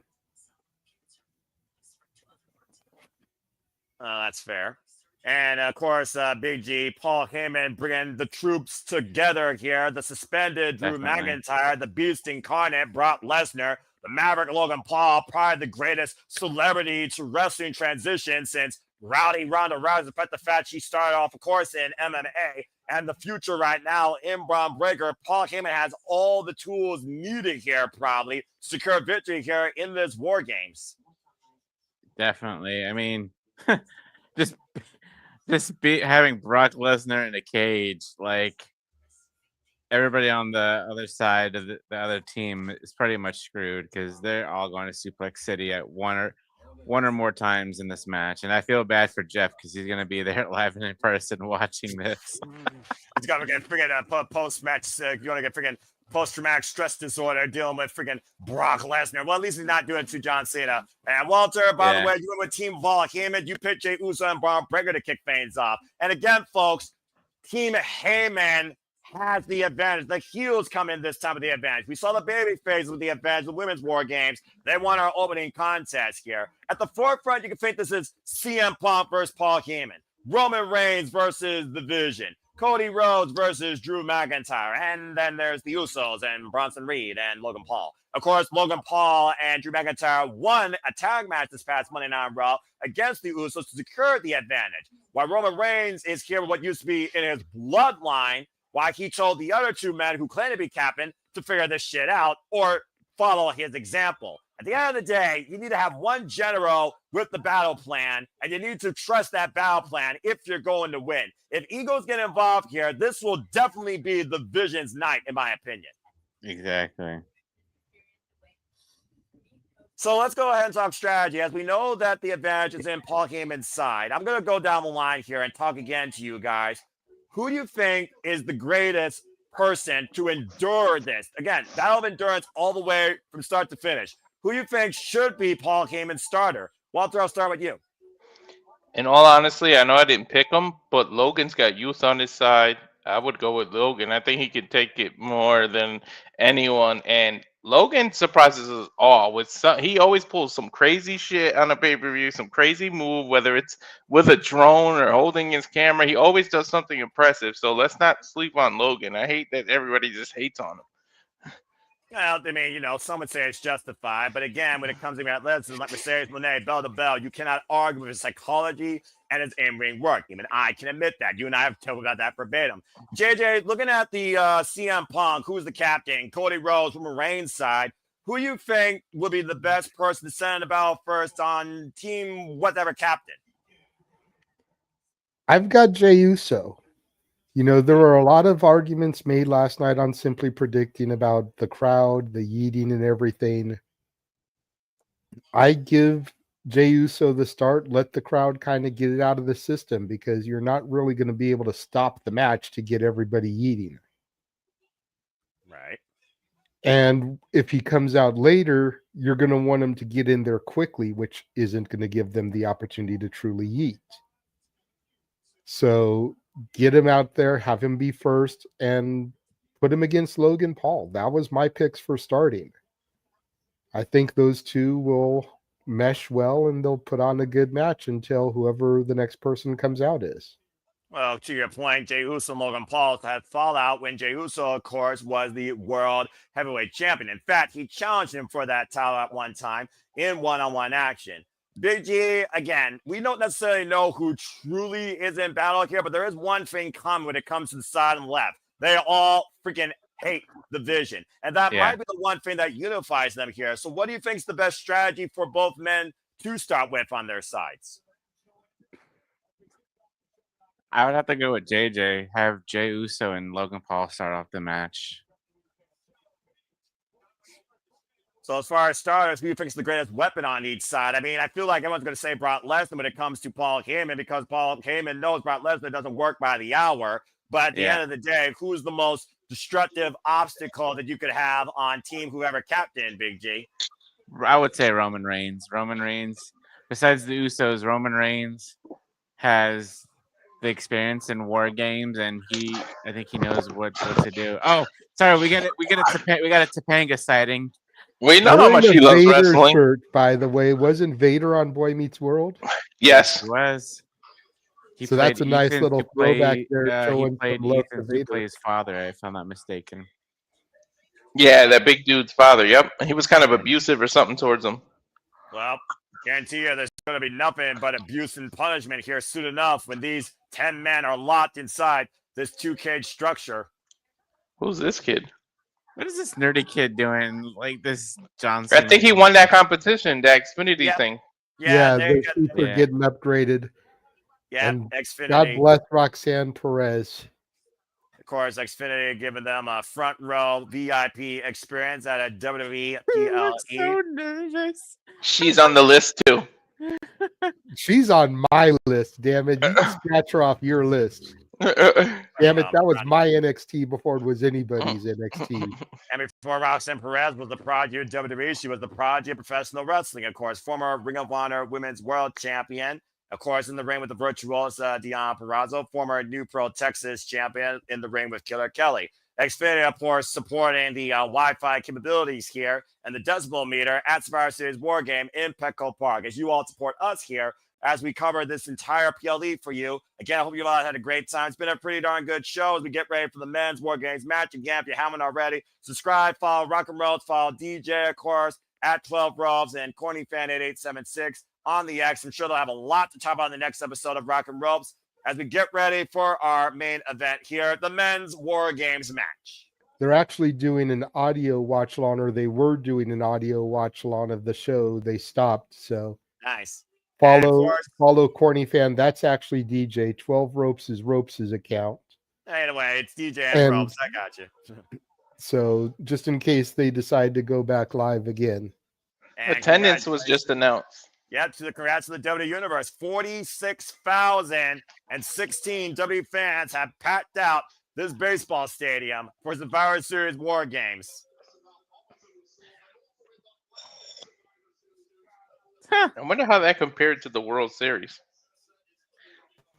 I'm not sure. The people that come to Padres games. I heard that ding. That's more than people go to the Padres games. Even I understood that reference. I don't watch baseball. But that being said, of course, you can stay tuned for Aaron Britt's recap immediately following Survivor Series War Games here on NoDQ.com. So that being said, Big G, Walter, and Simple Studios, Watch Along Community, are you ready to go to war? Let's do this. Oh, boy. Again, we know the factors here that led us to this War Game scenario. When the Vision betrayed Seth freaking Rollins following, of course, the events that happened at Crown Jewel. Cody Rhodes' history going all the way back with Paul Heyman returned to WWE, being Roman Reigns' undoing. Roman and the Usos, the bloodline that ruled WWE for the last 5 years. And CM Punk returned home to WWE 2 years ago as Logan Paul jacked his jaw and joined the Vision to become the latest Paul Heyman guy. Paul Heyman, who has created this brand new, more than dangerous ever alliance, looking to make sure that he controls the future of WWE. Again, what a militia, though. What a freaking army on both sides, honestly. It's kind of ridiculous. This is the graphic. It's like the most, I think it's the most star-studded War Games, like, since they came back and even from NXT days. Yeah, I will give you that there. You figure the star power here. Could you guys imagine if Seth did a miracle healing and just came back out tonight? I mean, is he really injured? I'm about to say, are we going to not go into the part about questioning injuries now in wrestling after Seth freaking Rollins self-proclaimed Michael Cole, quote-unquote, ruse of the century at SummerSlam? Who's to say Seth freaking Rollins doesn't show up here?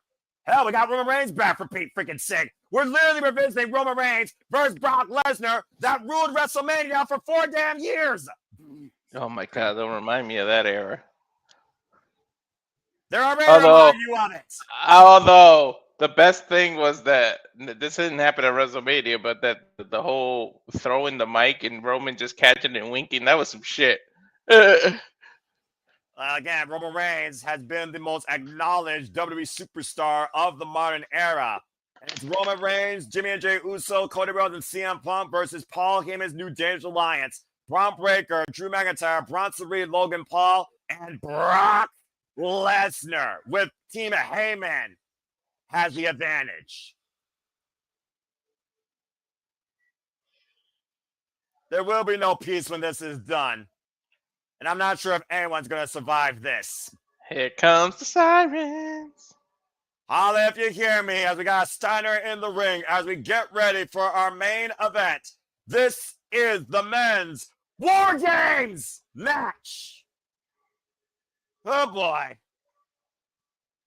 Buckle up, folks. You thought the women's one was an endurance contest. You ain't seen nothing yet. No. Freaking cage entrance going to be as long as Roman Reigns' entrance.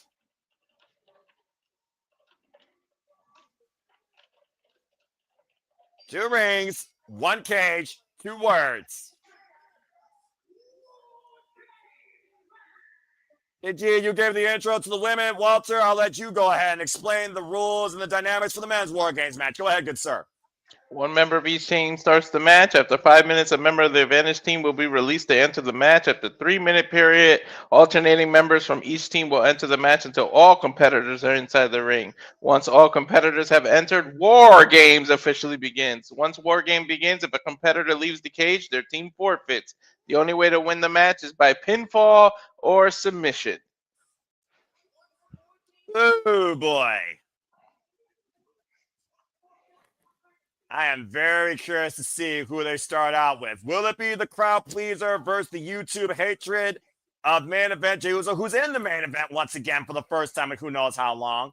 Or will they surprise us with somebody else? And who will be on the opposite side of Team Heyman? Oh, CM Punk starting off. Oh, The shit. All-Star Game kicks off tonight with the Second City Saints. Well, I didn't think that was going to happen. And I'm look wrong at about Loud that and one. Loud, 100 decibels. He reached Cena's. It was in 100, Chicago, guys, 2 years 104. ago when CM Punk came home to WWE after the piece of War Games was brought forward. Now he starts it 2 years later. Of the person now. Look at little Yachty. Larry's dad. I love it. 105 on the decibel counter here. He's the only superstar whose pet has freaking merchandise. And he made it that way. The Second City Saint, the current WWE World Heavyweight Champion, beating Jey Uso for that title at Saturday night's main event after it was vacated due to the injuries of Seth freaking Rollins. Look Now at the it's subtle. two-time World Heavyweight Champion. Look at the subtle shout out to Cena. He's got the Celtics little pin from Boston on his jacket. Well, many have argued to say that CM Punk was John Cena's greatest rival, considering what happened at Money in the Bank 2011 that turned the course of WWE history. He was voted, I think it's by ESPN, but he was voted Cena's greatest rival. Yeah, that says something when you literally eclipse Adam Copeland, Randy Orton, Brock Lesnar, Right? amongst others. I love this camera angle. That's the drone's camera angle. Hey, kid, stop pulling on the man's arm! It's been quite a crazy 2-year ride since CM Punk returned home, Big G, to WWE, coming this close to winning the Royal Rumble, being betrayed by his best friend, losing out on the World Heavyweight Championship in just over 5 minutes. And now he finds himself entering war against some of his greatest rivals. Let's not forget, he and Drew McIntyre defined the better part of 2024 inside Hell in a Cell. Why are you climbing, dude? You're too susceptible to injury. Chill out. And CM Punk's not superstitious to injury at the end of the day. CM Punk believes that he still as youthful and as batshit crazy as he was back when he was in ECW. Yeah, To answer your question so far, Punk has come out and started. Yep, CM Punk was the starter for Team Heyman. So if you guessed that, good job, got a point. If you didn't, sorry. Did anybody? I don't think anyone guessed Punk. Or Team whatever captain, excuse me. Well, I mean, at the end of the day, who's the captain? Who's the quarterback? Who's the leader? Yeah. Who you acknowledge as the front runner? CM Punk, Roman Reigns, or Cody Rhodes? They damn sure ain't the Usos. Let's call it as we see it here. The Usos are the weakest link, to be honest. At the end of the day, at the end of the day, who has the longest history with the captain of the other side? CM Punk. And I think that's why he's starting out here. This actually makes sense. Dude, it better not be Lesnar. Imagine Lesnar throwing Punk around for 5 fucking minutes. Oh my god. I can't. Oh. I would. It would be a miracle if CM Punk doesn't get injured. You do realize that CM Punk and Brock Lesnar once shared the ring together for nearly 30 minutes in a SummerSlam Classic, right? Yeah, but he was a lot younger then. And bones so was aren't CM Punk brittle. for that matter. I met Punk. I was talking about Punk. I thought you were talking about Brock Lesnar. Again, they're going to be at war now, whoever starts, for damn near 30 minutes. I swear to God, if Brock Lesnar's music hit, I'm gonna feel bad for CM Punk. Let's find out. It better be Logan for you. Hey, I would go with youth on this side if I was Paul Heyman. Sure would. Bron Breakker would be my front runner. Or Bronson.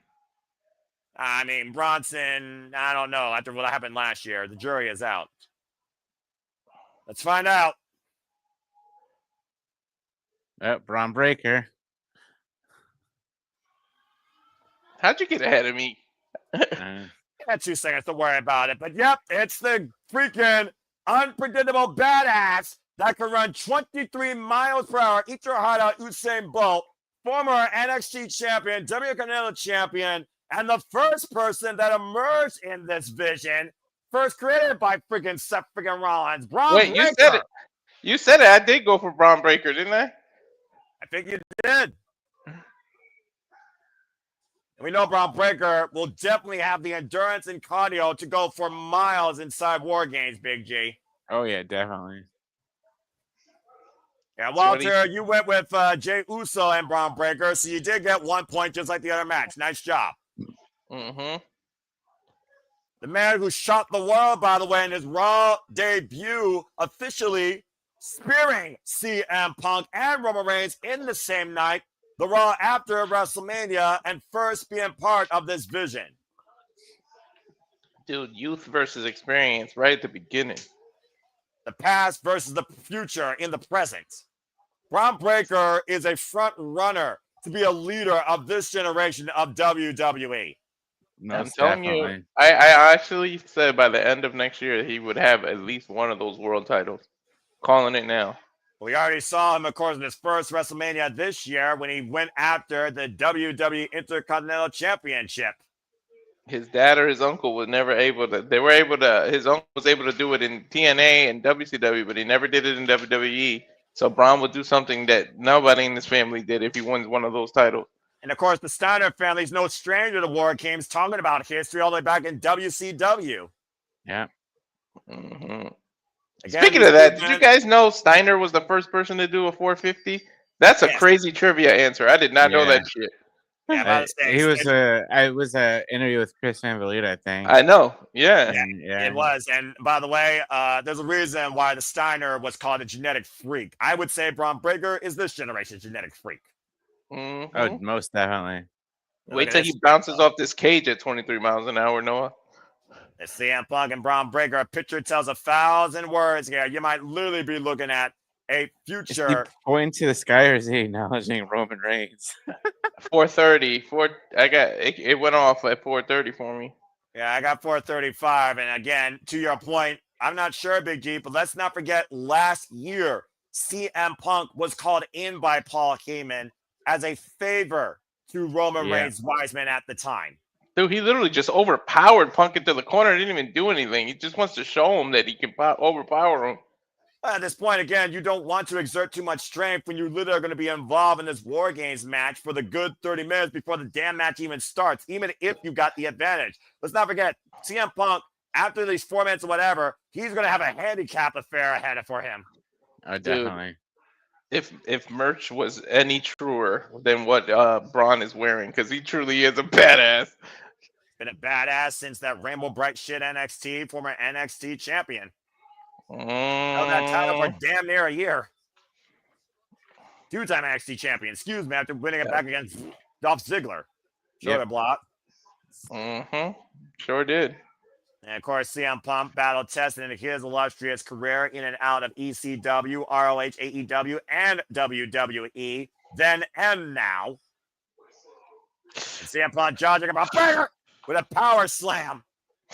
Dude, the power no difference. Pinfalls, no submissions, just punishment. Shoulder tackles on the. Yo, the power difference is crazy.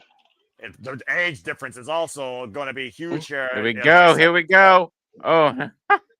And about to say Bron Breakker off the road, swinging a miss, and Bron Breakker picking up speed. Oh, I ran to the flying kick. A flying heel kick, excuse me. Power of Bron Breakker. That was just all power by CM Punk there. Everyone's got a plan, so they're hit in the face. You want to stop a man going from 23 and put him back to 0? Just literally clock him in the face with your boot. Literally. And both men avoiding catastrophe, crashing into that cage that you can use as a legal weapon here. Trying to knock the lights out of Bron Breakker. Bron Breakker and Bronson Reed will be running roughshod against Roman Reigns' bloodline, including a tag team win over Jimmy and Jey Uso. Now the overhead, look at this. The military press. Living above of ease and preventing collision with the cage. Now kick to the hamstring. Great strategy by CM Punk trying to tie up those quads. Of course, Bron Breakker can't run if he can't use his legs. Damn. True. Now out of the corner. Punk needs to, again, take down Bron Breakker, knowing that he might have Bronson Reed, Drew McIntyre, Logan Paul, or even Brock Lesnar, dare I say, waiting for him. Again, how the hell did Paul Heyman... Uh-oh, wait a minute. Oh, gosh! Picking Punk out of the air, explosive by that badass with that suplex. That's a game changer. It is. How did Paul Heyman literally officiate this dangerous alliance is beyond me on this freaking graphic. Well, he is, if not one of the greatest managers of all time in wrestling history. The man knows who to pick and how to pick them. I don't think it's a doubt that he is the greatest. It's between, honestly, in my opinion, because I'm older, it's between Bobby Heenan and him. I say, who has the bigger brain? Who is the biggest weasel? Who is the biggest game planner? Game changer? Well, let's see. Bobby the Brain Heenan was the weasel. Paul Heyman is a walrus. Two different animals. Two different species. Each with the same amount of letters. Exactly. Bro, we were spoiled. When I was young, we were spoiled with managers. You had Paul E. Dangerously. You had Bobby Heenan. You had Captain Lou Albano. Yeah. You had Mr. Fuji. Mr. Fuji. Yo, we had so many. And I've gone back and watched, matches when they're like the managers are on there. Oh, we got the 20-second counter going up. Yeah, 20 seconds on my screen here. As again, we'll see who Paul Heyman has game plan to be in the tell ring. Me, I'm gonna pause it because my buzzer went off. Let me know when you had 0. We'll do 7 seconds until our next entrance. Since Walter's at 0, I can take this one. 3, 2, 1. Walter, who is it? I'll tell you. I just unpaused. We could be. Oh shit, McIntyre. Okay, and like you mentioned before, Noah, McIntyre and Punk have history, especially with their last match being Hell in a Cell. Yeah, let's not forget, Drew McIntyre blames CM Punk for the misfortune of his entire last calendar year, going all the way back to WrestleMania after Drew McIntyre was cashed in by Damian Priest and lost his World Heavyweight Championship, the title that CM Punk now holds, in 5 minutes and 26 seconds. And for the third time in his career, Drew McIntyre enters War Games. He's just staring down CM Punk. He's like... Blood that these two had over a bracelet and family values is nothing compared to this, might I add, now suspended WWE superstar and the vendetta he has. If looks could kill, CM Punk will be dead right now. Gee, did you notice Punk's trunks? Is it Season of the Witch? Yeah, it's all silver shamrock. Yeah, I just saw that. Good grief. And right now, there's hell to pay for CM Punk here, 2-on-3. Yeah, I see it now. Yep. Yeah, I do see that now. Yep, Halloween 3, Season of the Witch. And again, a lot of Halloween enthusiasts here, despite the fact that's not a real holiday, even though this could be a horrible holiday for CM Punk here. And right now being ping pong between Bron Breakker and Drew McIntyre. Again, 2-on-1 affair. Ooh, Claymore. Oh, shit. That side hood on the Bulldog. And oh, God. Just saw that, Big G. Turn his lights out. Now he's gouging his eyes. Oh, my God. I'm about to say, who's Drew McIntyre more mad at right now? Is he mad at CM Punk for last year? Is he mad at Cody Rhodes for this year? Or is he just mad at himself? He just needs to be mad at himself. He can't Well- win the big one, man. I'm about to say, when was the last time he won a big one, Walter? Royal Rumble 2020 and that WrestleMania. And again, But you Bron know what? Breakker. Props to McIntyre for holding down the pandemic era. Like, Yeah, about to say, again, he was the champion of us all in front of no one, and he's been salty about it ever since. Oh, long Bro, dart this is into so the cage, unfair. Can you imagine being against these two powerhouses by yourself? let alone them on the same team. yeah. You need Roman next, to be honest, just to freaking match power. I'm sure we'll get one of the Usos. Well, again, CM Punk definitely needs an equalizer here. If I was Cody Rhodes, if you are the captain, I would lead by example and help this man here. Of course, Oh Drew yeah, McIntyre now that lost. you're right. Maybe Cody comes out because Drew's out there. And not to mention, Cody Rhodes was assaulted by Drew McIntyre literally just 2 weeks ago on his own tour bus. And Drew McIntyre lost to Cody Rhodes not once but twice for the WWE Undisputed Championship. When his music hits, it's gonna be nuts too. Page first goes CM Punk inside the cage right now. Bron Breakker and Drew McIntyre having their way with the Second City Sane, the current World Heavyweight Champion. Ooh. The enemy of my enemy is my friend here, apparently. That is the MO when it comes to what Paul Heyman says when he says, CM Punk, nobody likes you. 17 seconds until we find out who is next to join Team Whatever Captain. To be honest, if it's Jimmy or Jay, that'll be a 7, letdown. 6. I'm at 8 seconds. You might want to pause for a second. 3. Big Beauty catch Yeah, up. it's fine. He's only 2 3, seconds. It's all good. 2, 1. Go ahead, G. Cody Rhodes, ladies and gentlemen, the American Anyone want to Nightmare. call it? The It's American just you. Nightmare, about to once enter the creation of the American Dream tonight at War Games. Both champions are the first two. Wow. And of course, Well, like the I two said, captains. Dusty Rhodes, part of the very first War Games, the brainchild behind this nightmare. The American Dream, Dusty Rhodes, once again finds himself entering the fray with Drew McIntyre trying to prevent Cody Rhodes from getting inside. Which is smart, to be honest.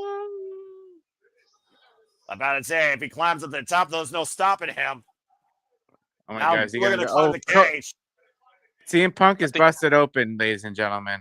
Well, you know, we Well, actually have what busted him open? Oh, the Hmm. what busted him Sword out open? of the air. The lawn dart. The long dart was Probably. scraping against the cage, by the way. If you don't remember, he was just got raped like a cheese grater moments ago before Cody Oh, came in. Cody Bron cut her Breakker. off the top road to Bron Breakker. And Cody up the second rope. Big G to Cody, carry your point. Mm-hmm. Oh, Yeah, G, you might want to pause just for like 2 seconds. Oh, no. What the fuck? All right, good. Did Cody just hit Punk? Yes, Yeah, by he did. accident. Adrenaline in his show. Adrenaline in Cody Rhodes. Inadvertent contact against CM Punk. As Cody's Yeah. been seeing nothing but red the last few weeks. We Punk's talked still about Cody's. before, Big G, the egos here. If the egos do not coexist, this is a loss for Team Whatever Captain. Exactly. How many times have Cody and CM Punk teased facing one another? Not long. Oh, are we getting a heart attack? It looks like it's CM Punk off the ropes. Now, heart attack connects to Drew McIntyre. Perfectly executed here by Cody and Punk. And Cody can bleed very easy because he's just held together by like 11 staples on that eye. Well, again, when you literally were assaulted on your own bus by Drew McIntyre just 2 weeks ago, that doesn't heal easily over time. Again, Cody was left a bludgeon mess. What the hell is this? Up on the shoulders, CM Punk. Don't get of ice! Breakker lands hard on the back of his head. Mm. That could lead to a broken neck if you're not careful there. That was a horrible landing for Bron It Breakker. was. I don't know if Bron Breakker can even break that thick ass neck. And now Cody Rhodes turns his attention against the bane of his existence for the last couple of months, Drew McIntyre. And so far, Punk and Cody working well together despite that inadvertent contact and shot. Mm-hmm. Damn. McIntyre right in the cage. Let's That's see how he brought. That's Oh, a- he landed on his neck. Yeah, but I'd say, look at this. Jesus. He That's landed on it concussion. there. That's concussion level territory of scare right there. Breaker right now in a world of headache. But we know there's no quit whatsoever in any of these men here. That's for sure. No. And now Thought it Cody hurt. driving Drew face first in the turnbuckle. Again, we know the next person coming out here will be for Team Heyman. Back in I think you- 1987. I think you say Brock for last. I mean, Oh, yeah. Brock Lesnar doesn't get paid by the hour. I'm just saying. 18 seconds until we find out who joins Team Heyman. And this turns once again to a 3-on-2 handicap if Braun Breaker can find his stirring. 10 seconds here. And Big G, I'll let you go ahead and take this one once again. Since you did We're at Team Whatever 4, Captain, Bionic Elbow. 3, 4, 2, 3, 1. 2, 2, 1. 1. Who do we got? Logan Paul, ladies and gentlemen, the The Maverick. Maverick is about to soar in its first ever War Games. Okay. And There's no one crime thing- bout on hand. Well, there's one thing Logan Paul is not, and that is definitely humble. But the Maverick has been soaring here in WWE in the short tenure of his career, already been United States champion. Marching his way to the ring, taking his sweet time. Again, we're talking about War Games, folks, created by Dusty Rhodes first in 1987, originally used in Jim Crockett Promotions and the NWA, and more people might remember it from the WCW, usually at the Fall Brawl pay-per-view. What is Drew telling him? Get a To weapon? get weapons. I'm about to say, it's only a matter of time before weapons which are going to be introduced here, for being perfectly honest. Mm-hmm. Now, I figure out the first time, of course, we saw United Front, it was the 4 Horsemen that were involved in War Games that I can remember. Ooh, right to the gut. And again, Logan Paul, the freshest competitor now inside this structure. 2 minutes and 50 seconds to our next participant. Oh, man, up and over Cody, face Ooh, first. I, in that steel chair. I love when Logan does that. Seamless execution by the Maverick. Now Logan Dang. Paul from the opposite side, soaring over the middle, wiping out CM Punk. I thought he was going to do the buckshot lariat. I thought You so said too. yourself, that partition probably prevents him from doing that. It looks like Logan's got like some NWO inspired gear on. The Mhm. black and white. And don't surprise me when it comes to this guy that's been looking to corrupt the industry. Look at these fists. Don't forget, he is this established boxer, regardless of how sucky his fight is. Walter, there's a titanium metal plate in that right hand. Mm-hmm. That's a lethal weapon in itself. Logan and Damn Cody sure going to the is. top of the cage. What the hell are Logan and Cody thinking here right now? I don't want to know. Well, I mean, technically, War Games has officially begun, so I guess if one does fall out, it's not a surrender. No. That's true. It never What? began. 46,000 looking on, though, as Logan Paul and Cody Rhodes are up in the lights at the top of the War Games structure, trading fists. One man is dangerously Ooh. close to a disastrous fall, though. And a To chair be to honest, from I Cody think- Rhodes. I think the rule is if you climb out, if somebody knocked you off, I don't think that counts. I would, again, I've never seen a situation where escape the cage your team forfeits the match prior to the fact. We've only got 5 people in here. There's still 5 more to go.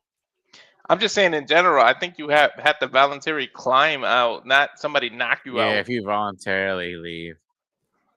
Well, I mean, we thought for a moment ago that Becky Lynch was going to do that in the women's War Games, and the jury is out whether or not she still would have did that. I would do it if I saw Lesnar on the other side of me. Fuck that. Cody Rhodes right now being wriggled a cheese grater across the steel cage. Matter of time before he starts bleeding. Braun Breaker, Drew McIntyre, and Logan Paul in firm control of both the world champions of WWE. The strength being shown by Logan and Drew with the double team on CM Punk and the stalling Man. vertical. Dude, these two are just Cody and Punk were like the sacrificial lambs. Yeah, again, who's captain, who's quarterback, you tell me. 15 seconds, Walter, I'll let you take who's coming in next as Cody and Punk might finally get some aid in this War Games pre-match, because let's call it what it is. This is the pre-match before the thing freaking begins. 5 seconds till entrant number I'm going to assume 6. it's Jimmy. Watch. Let's Let's see. see who it is. Yeah. It's one of those. I mean, Jimmy. it was only a matter of time before the bloodline got involved here. Big Jim. The 8-time tag team champion going inside War Games. Of course, for the 3rd time, as the bloodline has, of course, won this War Game structure twice.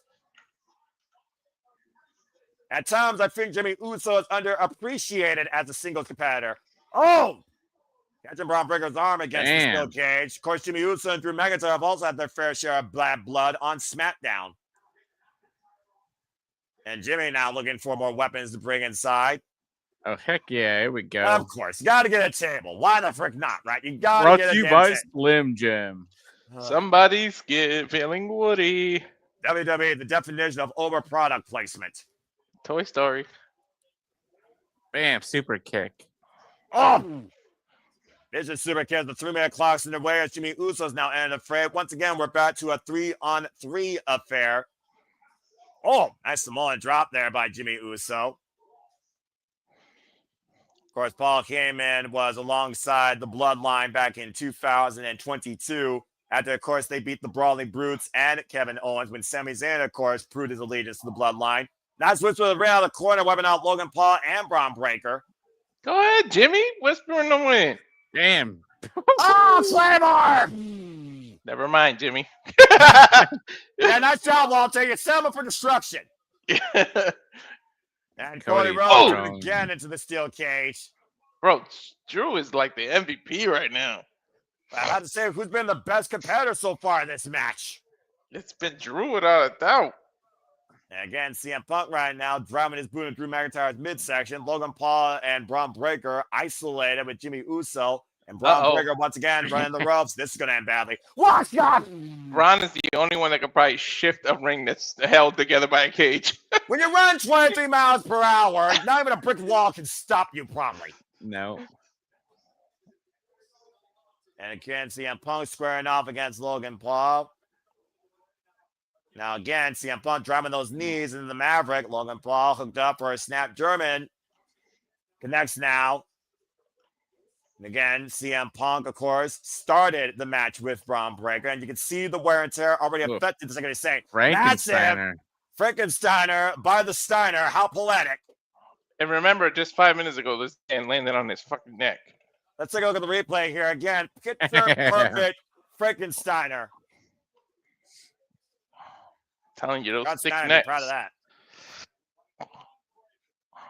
Remember Lesnar at WrestleMania did a shooting stars press, landed on his neck, and finished the match. In defeat, but nonetheless, you are correct. And right now, you see every time you think that one side has the advantage, how quick it can turn.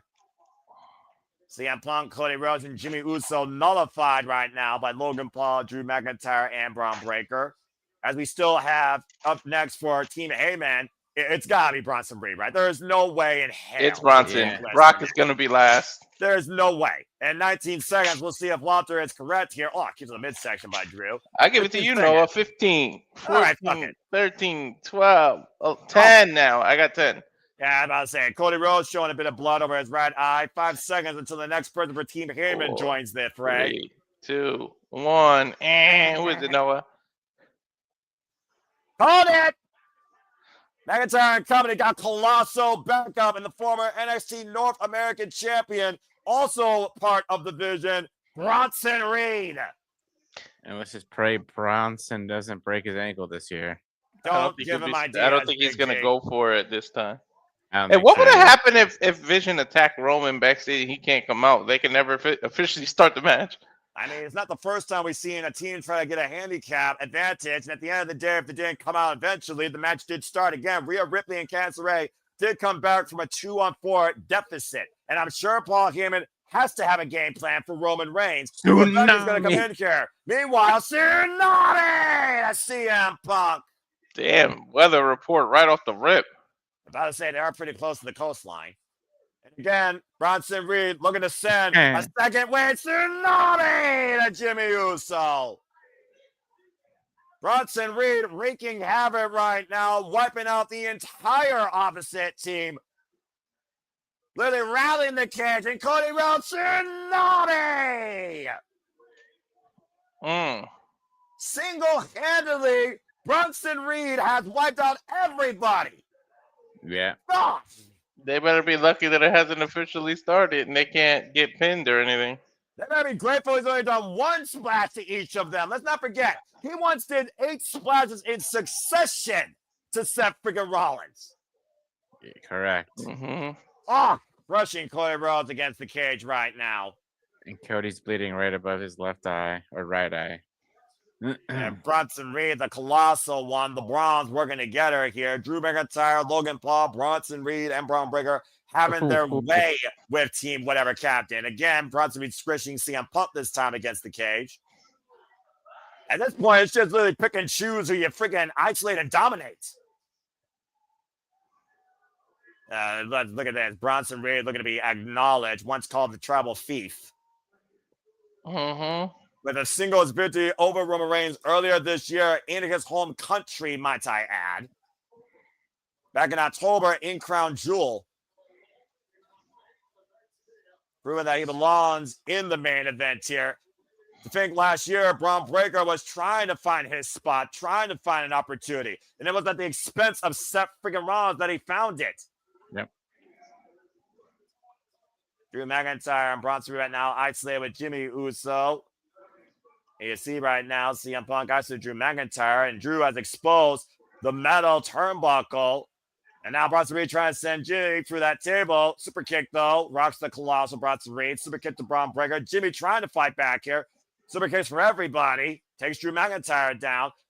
Just got wiped out with a clothesline. Bronson Reed takes one shot. He gives you one shot back with double the force. 18 seconds until we see somebody hopefully turn the tides for Team Whatever Captain here. Gotta be Jay at this point, I would imagine. Yeah. Because Jimmy needs some desperate help right now. Overhead military press. Gut buster by Braun Breaker to Jimmy Uso. There's no way Roman's not last. There we go. The big pop for Jimmy or for Jey Uso. Let's be honest here. There's no time for yeeting. That boy better get straight to business and get to work here. Right? None of this Jeff Hardy shit.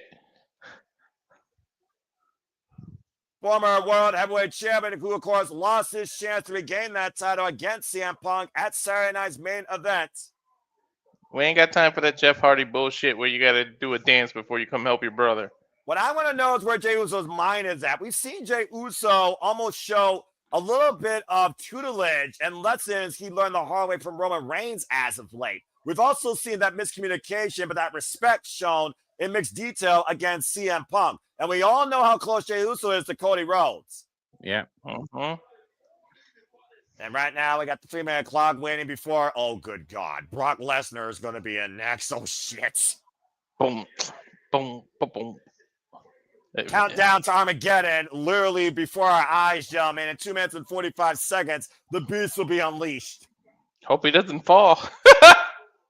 I'm about to say, when you're Brock Lesnar, you can fall and get back up again and turn into a moment and still kick ass. You're a legit threat. Hip attack in the corner to Bronson Reed. Hip attack in the corner to Braun Breaker. Again, Braun Breaker and CM Punk have been involved since the beginning of this match. Now that Jay table's still there, too. Oh, super kick to Bronson Reed. Super kicks to Braun Breaker. The Usos working in perfect synergy and stereo. There goes Drew McIntyre. Logan Paul, of course, got the win this past Monday night. And one day! It's a super kick party. Only takes one. And the Usos have completely turned this match around. The complexion is completely changed here, guys. Jesus, right in the middle of the match. Are you fucking kidding me, Jay?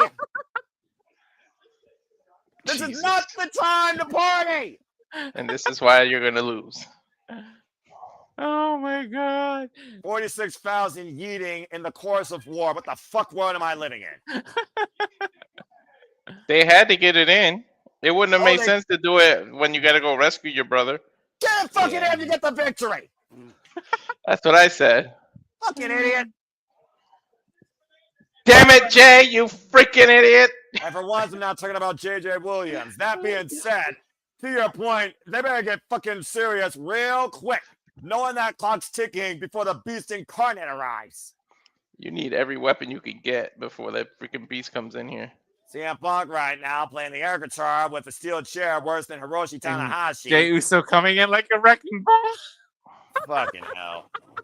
Why are you humping the cable? Oh, shit. Oh, yeah. Fuck me. That ruins the cut. They didn't even show the clock. Who gives a fuck about the clock? It's time to get real. Party's over. Lesnar. He works with his own schedule. The party is over. And the pain is about to be brought. That was the equivalent of the record scratch, like that. I think you're about to hear a record scratch in that guitar riff, because here comes Brock Lesnar. This is the first time we are ever going to see Brock Lesnar involved in War Games. Talk about a match that might be politically fitting for this man. I assume first and last, to be honest. F5 everyone. Is, like I said before, Lesnar does not work well with others. It's the first time we're seeing Brock Lesnar work with people in who knows how long. His own team. Clothesline. Suplex. German suplex. Clothesline. He hit that table, by the way. German suplex to Cody. Yeah, welcome to Suplex City, folks. Overhead suplex, belly to belly. Poor Jeff right now. Now another one. War Games has become Suplex City, bitch. I'm not surprised in the slightest. 4 suplexes in stereo in the span of 10 seconds. What? That table's going to be saved for Roman to spear somebody through it. Watch. Or let's not forget, Jay speared Roman through the table, and it cost Roman the match against Bronson Reed at Crown Jewel. This history repeat itself. Oh, God! That's 6 German suplexes, by the way, if you're keeping count, folks. Oh, freaking walking weapon. Now, 5. That's 5! One more for Punk, probably. Yep. I'll say, Brock Lesnar is going to have his way right now with everybody. Oh, God! And remember, it hasn't officially started yet. Not till Roman enters the fray. And it might become a one-on-one match if Brock Lesnar has his way. You talk about cleaning. Let him just F5 his partners too at this point. Someone threw a high school party and the parents walked in. That's what just happened. Notice that Brock Lesnar has been working in this ring by himself, to your point. The other ones have not gotten involved or near him. I'm telling you. 46,000 watching our main event here at Survivor Series. Brock Lesnar unleashing hell on earth. Another one. Oh my God, poor Jay. So, what happens when you lock a beast in a cage, Noah? You're seeing it. They unleash absolute carnage. Get to the midsection to CM Punk. I don't know what's worse, letting a beast in a cage, locking him in, or letting him out of the cage. Cody Rhodes, the last man to beat Brock Lesnar, might I add, one-on-one at SummerSlam last year. He's going to throw him halfway across the ring, isn't he? Oh, you know he is. Oh, God! Because he looked before he did that. Drew's starting to get up. It made Cody see him eye to eye, and I don't think you'll ever look in the eyes of the beast incarnate. Dude, Lesnar does not get paid by the hour for real. Do you think this is what Paul came in and Brock Lesnar met when they said we should talk? Yes. Yeah. 19, 17, 16, 15, 14 for Tribal Chief. Why would you give Brock Lesnar a weapon, though, is what I want to know. 10, 9, 8, 7, 6, 5, 4, 3, 2, 1. And then we're going to get the Tribal Chief, who takes 4 minutes to get to the ring anyways with his entrance. And look who's waiting just outside the entrance for said man. Dude, Brock went right out the cage and stood on the steps. Let's be honest, Brock Lesnar's here for one guy and one guy only, and you know who that person is. You know it. He is our Tribal Chief. He is the original Tribal Chief, the longest reigning, undisputed WWE Universal Champion of the modern era, leader, founder of the Bloodline. He is Roman Reigns. I don't think Brock's going to allow it to officially start. I don't think these two are going to get in the cage. I think they're going to just find the outside at this point. Exactly. That means the fight won't start. Am I the only person that gets a Star Wars Duel of the Fates vibe from Roman's updated theme? No, I got that vibe too. Oh, man, look at this. Look at this. Gloves are off. Gloves are off. Brock took the gloves off. I'm telling you, the fight ain't going to be able to start. Punch! And the fight is on to the outside. Again, this does not start until 10 men are inside the cage. I'm telling you. I don't think they're good. And Roman Reigns is locked and loaded, delivering full force with these Superman punches, Bam. rocking Brock Lesnar around ringside, 3 Superman punches, and Brock is still on his feet. Oh, And again, a force. Uh-oh, Brock caught him. F5. F5 for the smash announce table. Ay, Dios mío. Brock Lesnar has wiped out Roman Reigns. I Again, don't know what the fuck we do. you can't start it. And take a look at this, by the way. Come out midair off that 4-man punch attempt and F5 crashing through the Spanish announce table. Roman left in a heap. Man, look at the size of Brock Lesnar. Still a freakishly giant enough to remember. Bro, Roman ain't no small man. It's just that Brock is a Brock wider size dude. for everybody. Yeah. And again, Brock Lesnar right now driving Roman into the steel cage on the outside. Again, War Games have not officially begun, folks, I want to add. They're the same height. It's just that Brock's a thick boy. And now Roman driven into the steel he's ring always been a steps. big, thick boy. But You I gotta mean, imagine this was the height-wise, game they're plan the by same. Paul Heyman. Yeah. Heyman's enjoying every minute of this. Yeah, I acknowledge you, my tribal chief, right? Oh, he's pushing him in the ring. It's going to Oh, start shit. once Brock slams this freaking cage. And to your point, the bell is rung of War Games has officially begun. That just hyped Brock up, too, when she said that. Yeah, but I was saying, the fight is on. The fight is truly here. We're done with the playoffs now. This is the finals. This is it. This is the end game. Bam. Up with the shoulders goes Roman. And an F5 connects. And it And might he be a pinned short him. at the offense cover. And Cody with the save. Yo, if Cody wasn't there, Imagine that being the end. mm-hmm. CM Punk with Brock on Bam. the shoulders. Oh, This is- shit! Punk picked him up! I didn't think Punk could pick Brock up. And Cody with the crossroads. And Lesnar's still going to kick out. Guarantee it. Oh, Logan with the splash breaks it up. Oh, Logan got his spot. Nope. Now, wait a minute, Logan's what did asking Punk for call something. Heyman His for? the knuckles, the brass knuckles. Oh, yeah, you're right. That one lucky punch might come into play. Logan Paul's Oh equalizer. my God! What if he accidentally punches Lesnar? Please don't even do it. Lesnar's down. I mean, I wouldn't mind if Brock killed him. Bam! And right now, oh, KO shot to Cody. Brass knuckles to the jaw of As Jimmy if the Uso as titanium well. plates weren't enough, Noah. Yeah, he had to reinforce it with brass. Jimmy Uso, Cody Rhodes are out freaking cold. Chorus of boos, but here it's 100% legal. Mm-hmm. And now he's waiting for Roman Reigns to punch his lights out. Roman's gonna get to him first. I'll find out Bam. here in a moment. It's fair! I saw that coming. You took too much time to mock Roman. And nice one, Nostradamus. Mhm. And Roman now looking at the He brass. wants it. He wants those knuckles for Paul Heyman. Yeah, but if you go out of the cage, you quit. You forfeit.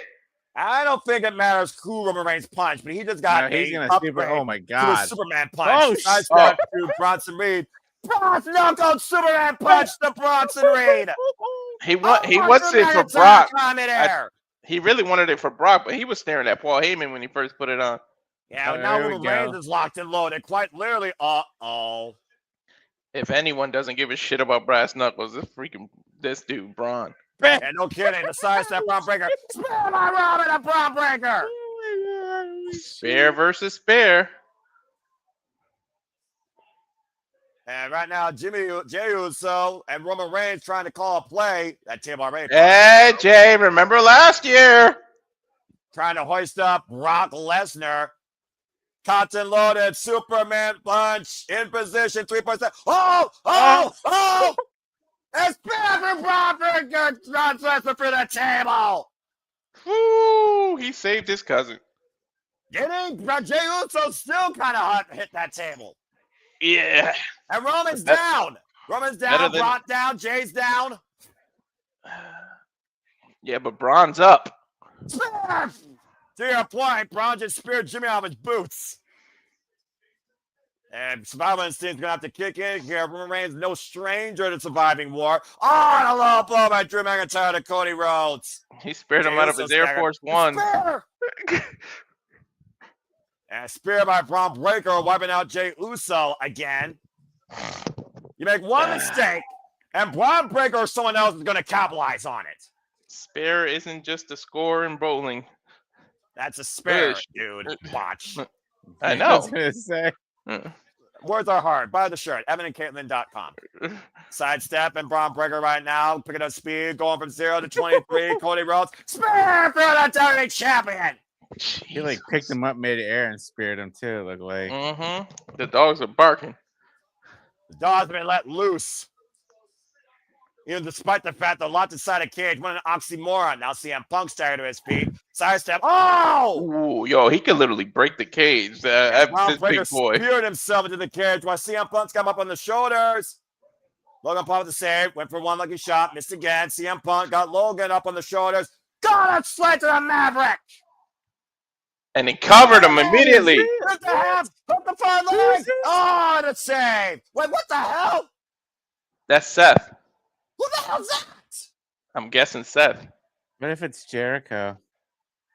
No, I'm kidding. He's too tall know. for Jericho. Remember the last time there was a hooded man? They screwed CM Punk with Becky Lynch. Well, Punk now doesn't know what to do. Oh my God, it is Seth. Oh! It's Seth. I'm telling you, it's Seth. It's Seth. The turn stop! You gotta be fucking kidding me. You did not do it again. But wait. And now that Or the maybe it last wasn't man Seth. is leaving War Games, It's somebody to make you think it's Seth. there's a reason why I picked the team with the advantage for both War Games, folks. And Bron with the straps up after CM Punk was just burnt down to the ground. And now Bron Breakker again, dropping the straps, picking up speed, going full velocity here against CM Punk. Spear for the World Champion. It's gonna be over. It's over. And a counter hook on Holy both shit. legs. Dangerous Alliance 2-0 wins. Wait a minute. He pinned the World Heavyweight Champion. That's right. Bron Breakker just pinned CM Punk, the World Heavyweight Champion, and Paul Heyman's team wins. And again, the team at the advantage won. 3-1. That's what that was too, Matt. Same. And then add your bonus points in if you got bonus points. Yeah, there was up to 6 points in the line tonight. Again, stay tuned, folks. The final scores, the leaderboards, the winners will be revealed Wednesday on predictions postmortem with me and Papa Gino live on my YouTube channel, 6 p.m. Standard Time. Stay tuned. But either way, can we just go back to the fact that once again, it was a masked hooded figure that screwed CM Punk. And CM Punk got screwed again. It was to make you think it was Seth, but it probably wasn't. He's not tall enough to be Seth. Well, either way, that front kick curve stomp combination feels very much like a visionary plan or an architect blueprint in mind, Walter. Hey, I said at the beginning, what if Seth came back? But I doubt that Steph's truly injured. When is Steph truly gone? Why did he put the straps on just to take them back off, by the way? Bron Breakker wanted to re-engage himself, full ignition, full throttle as he cuts through CM Punk with one last emphatic spear to win War Games here tonight for Paul Heyman. Paul Heyman's team wins. Well, I don't know necessarily what this vision is going to lead to, but if that shows us anything, Bron Breakker might soon be the World Heavyweight Champion of Monday Night Raw.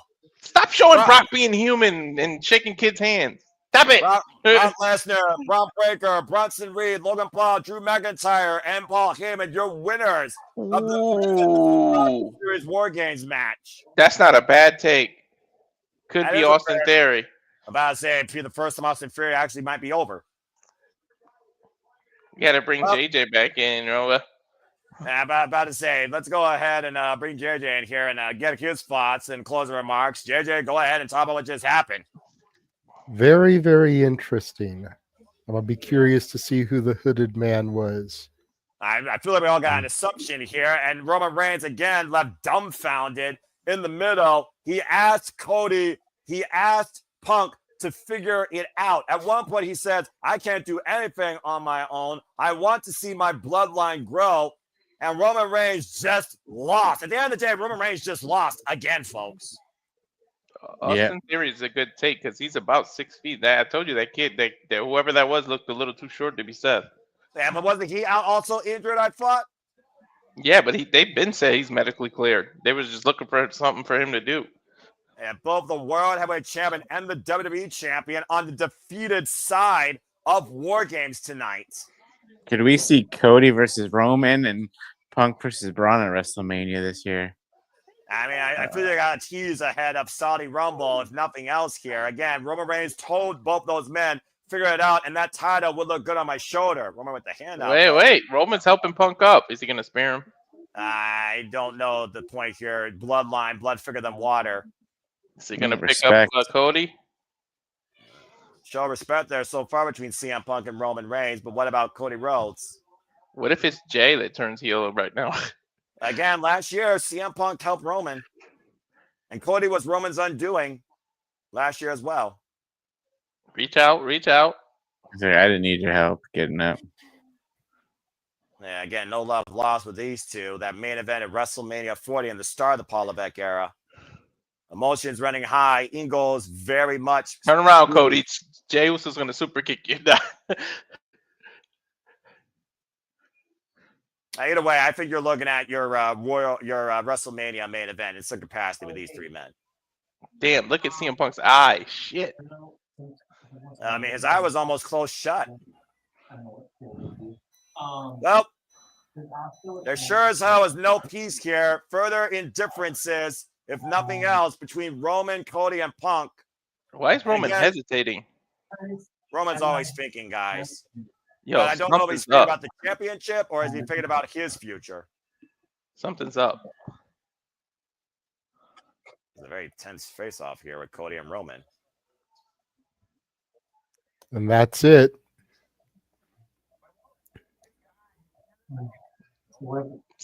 Cody said, I got you, or something, he said.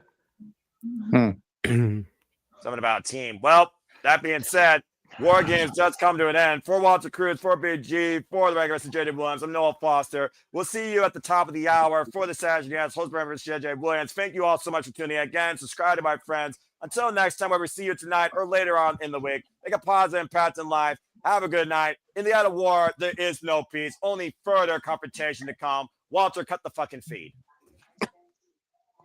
War Games! Wow.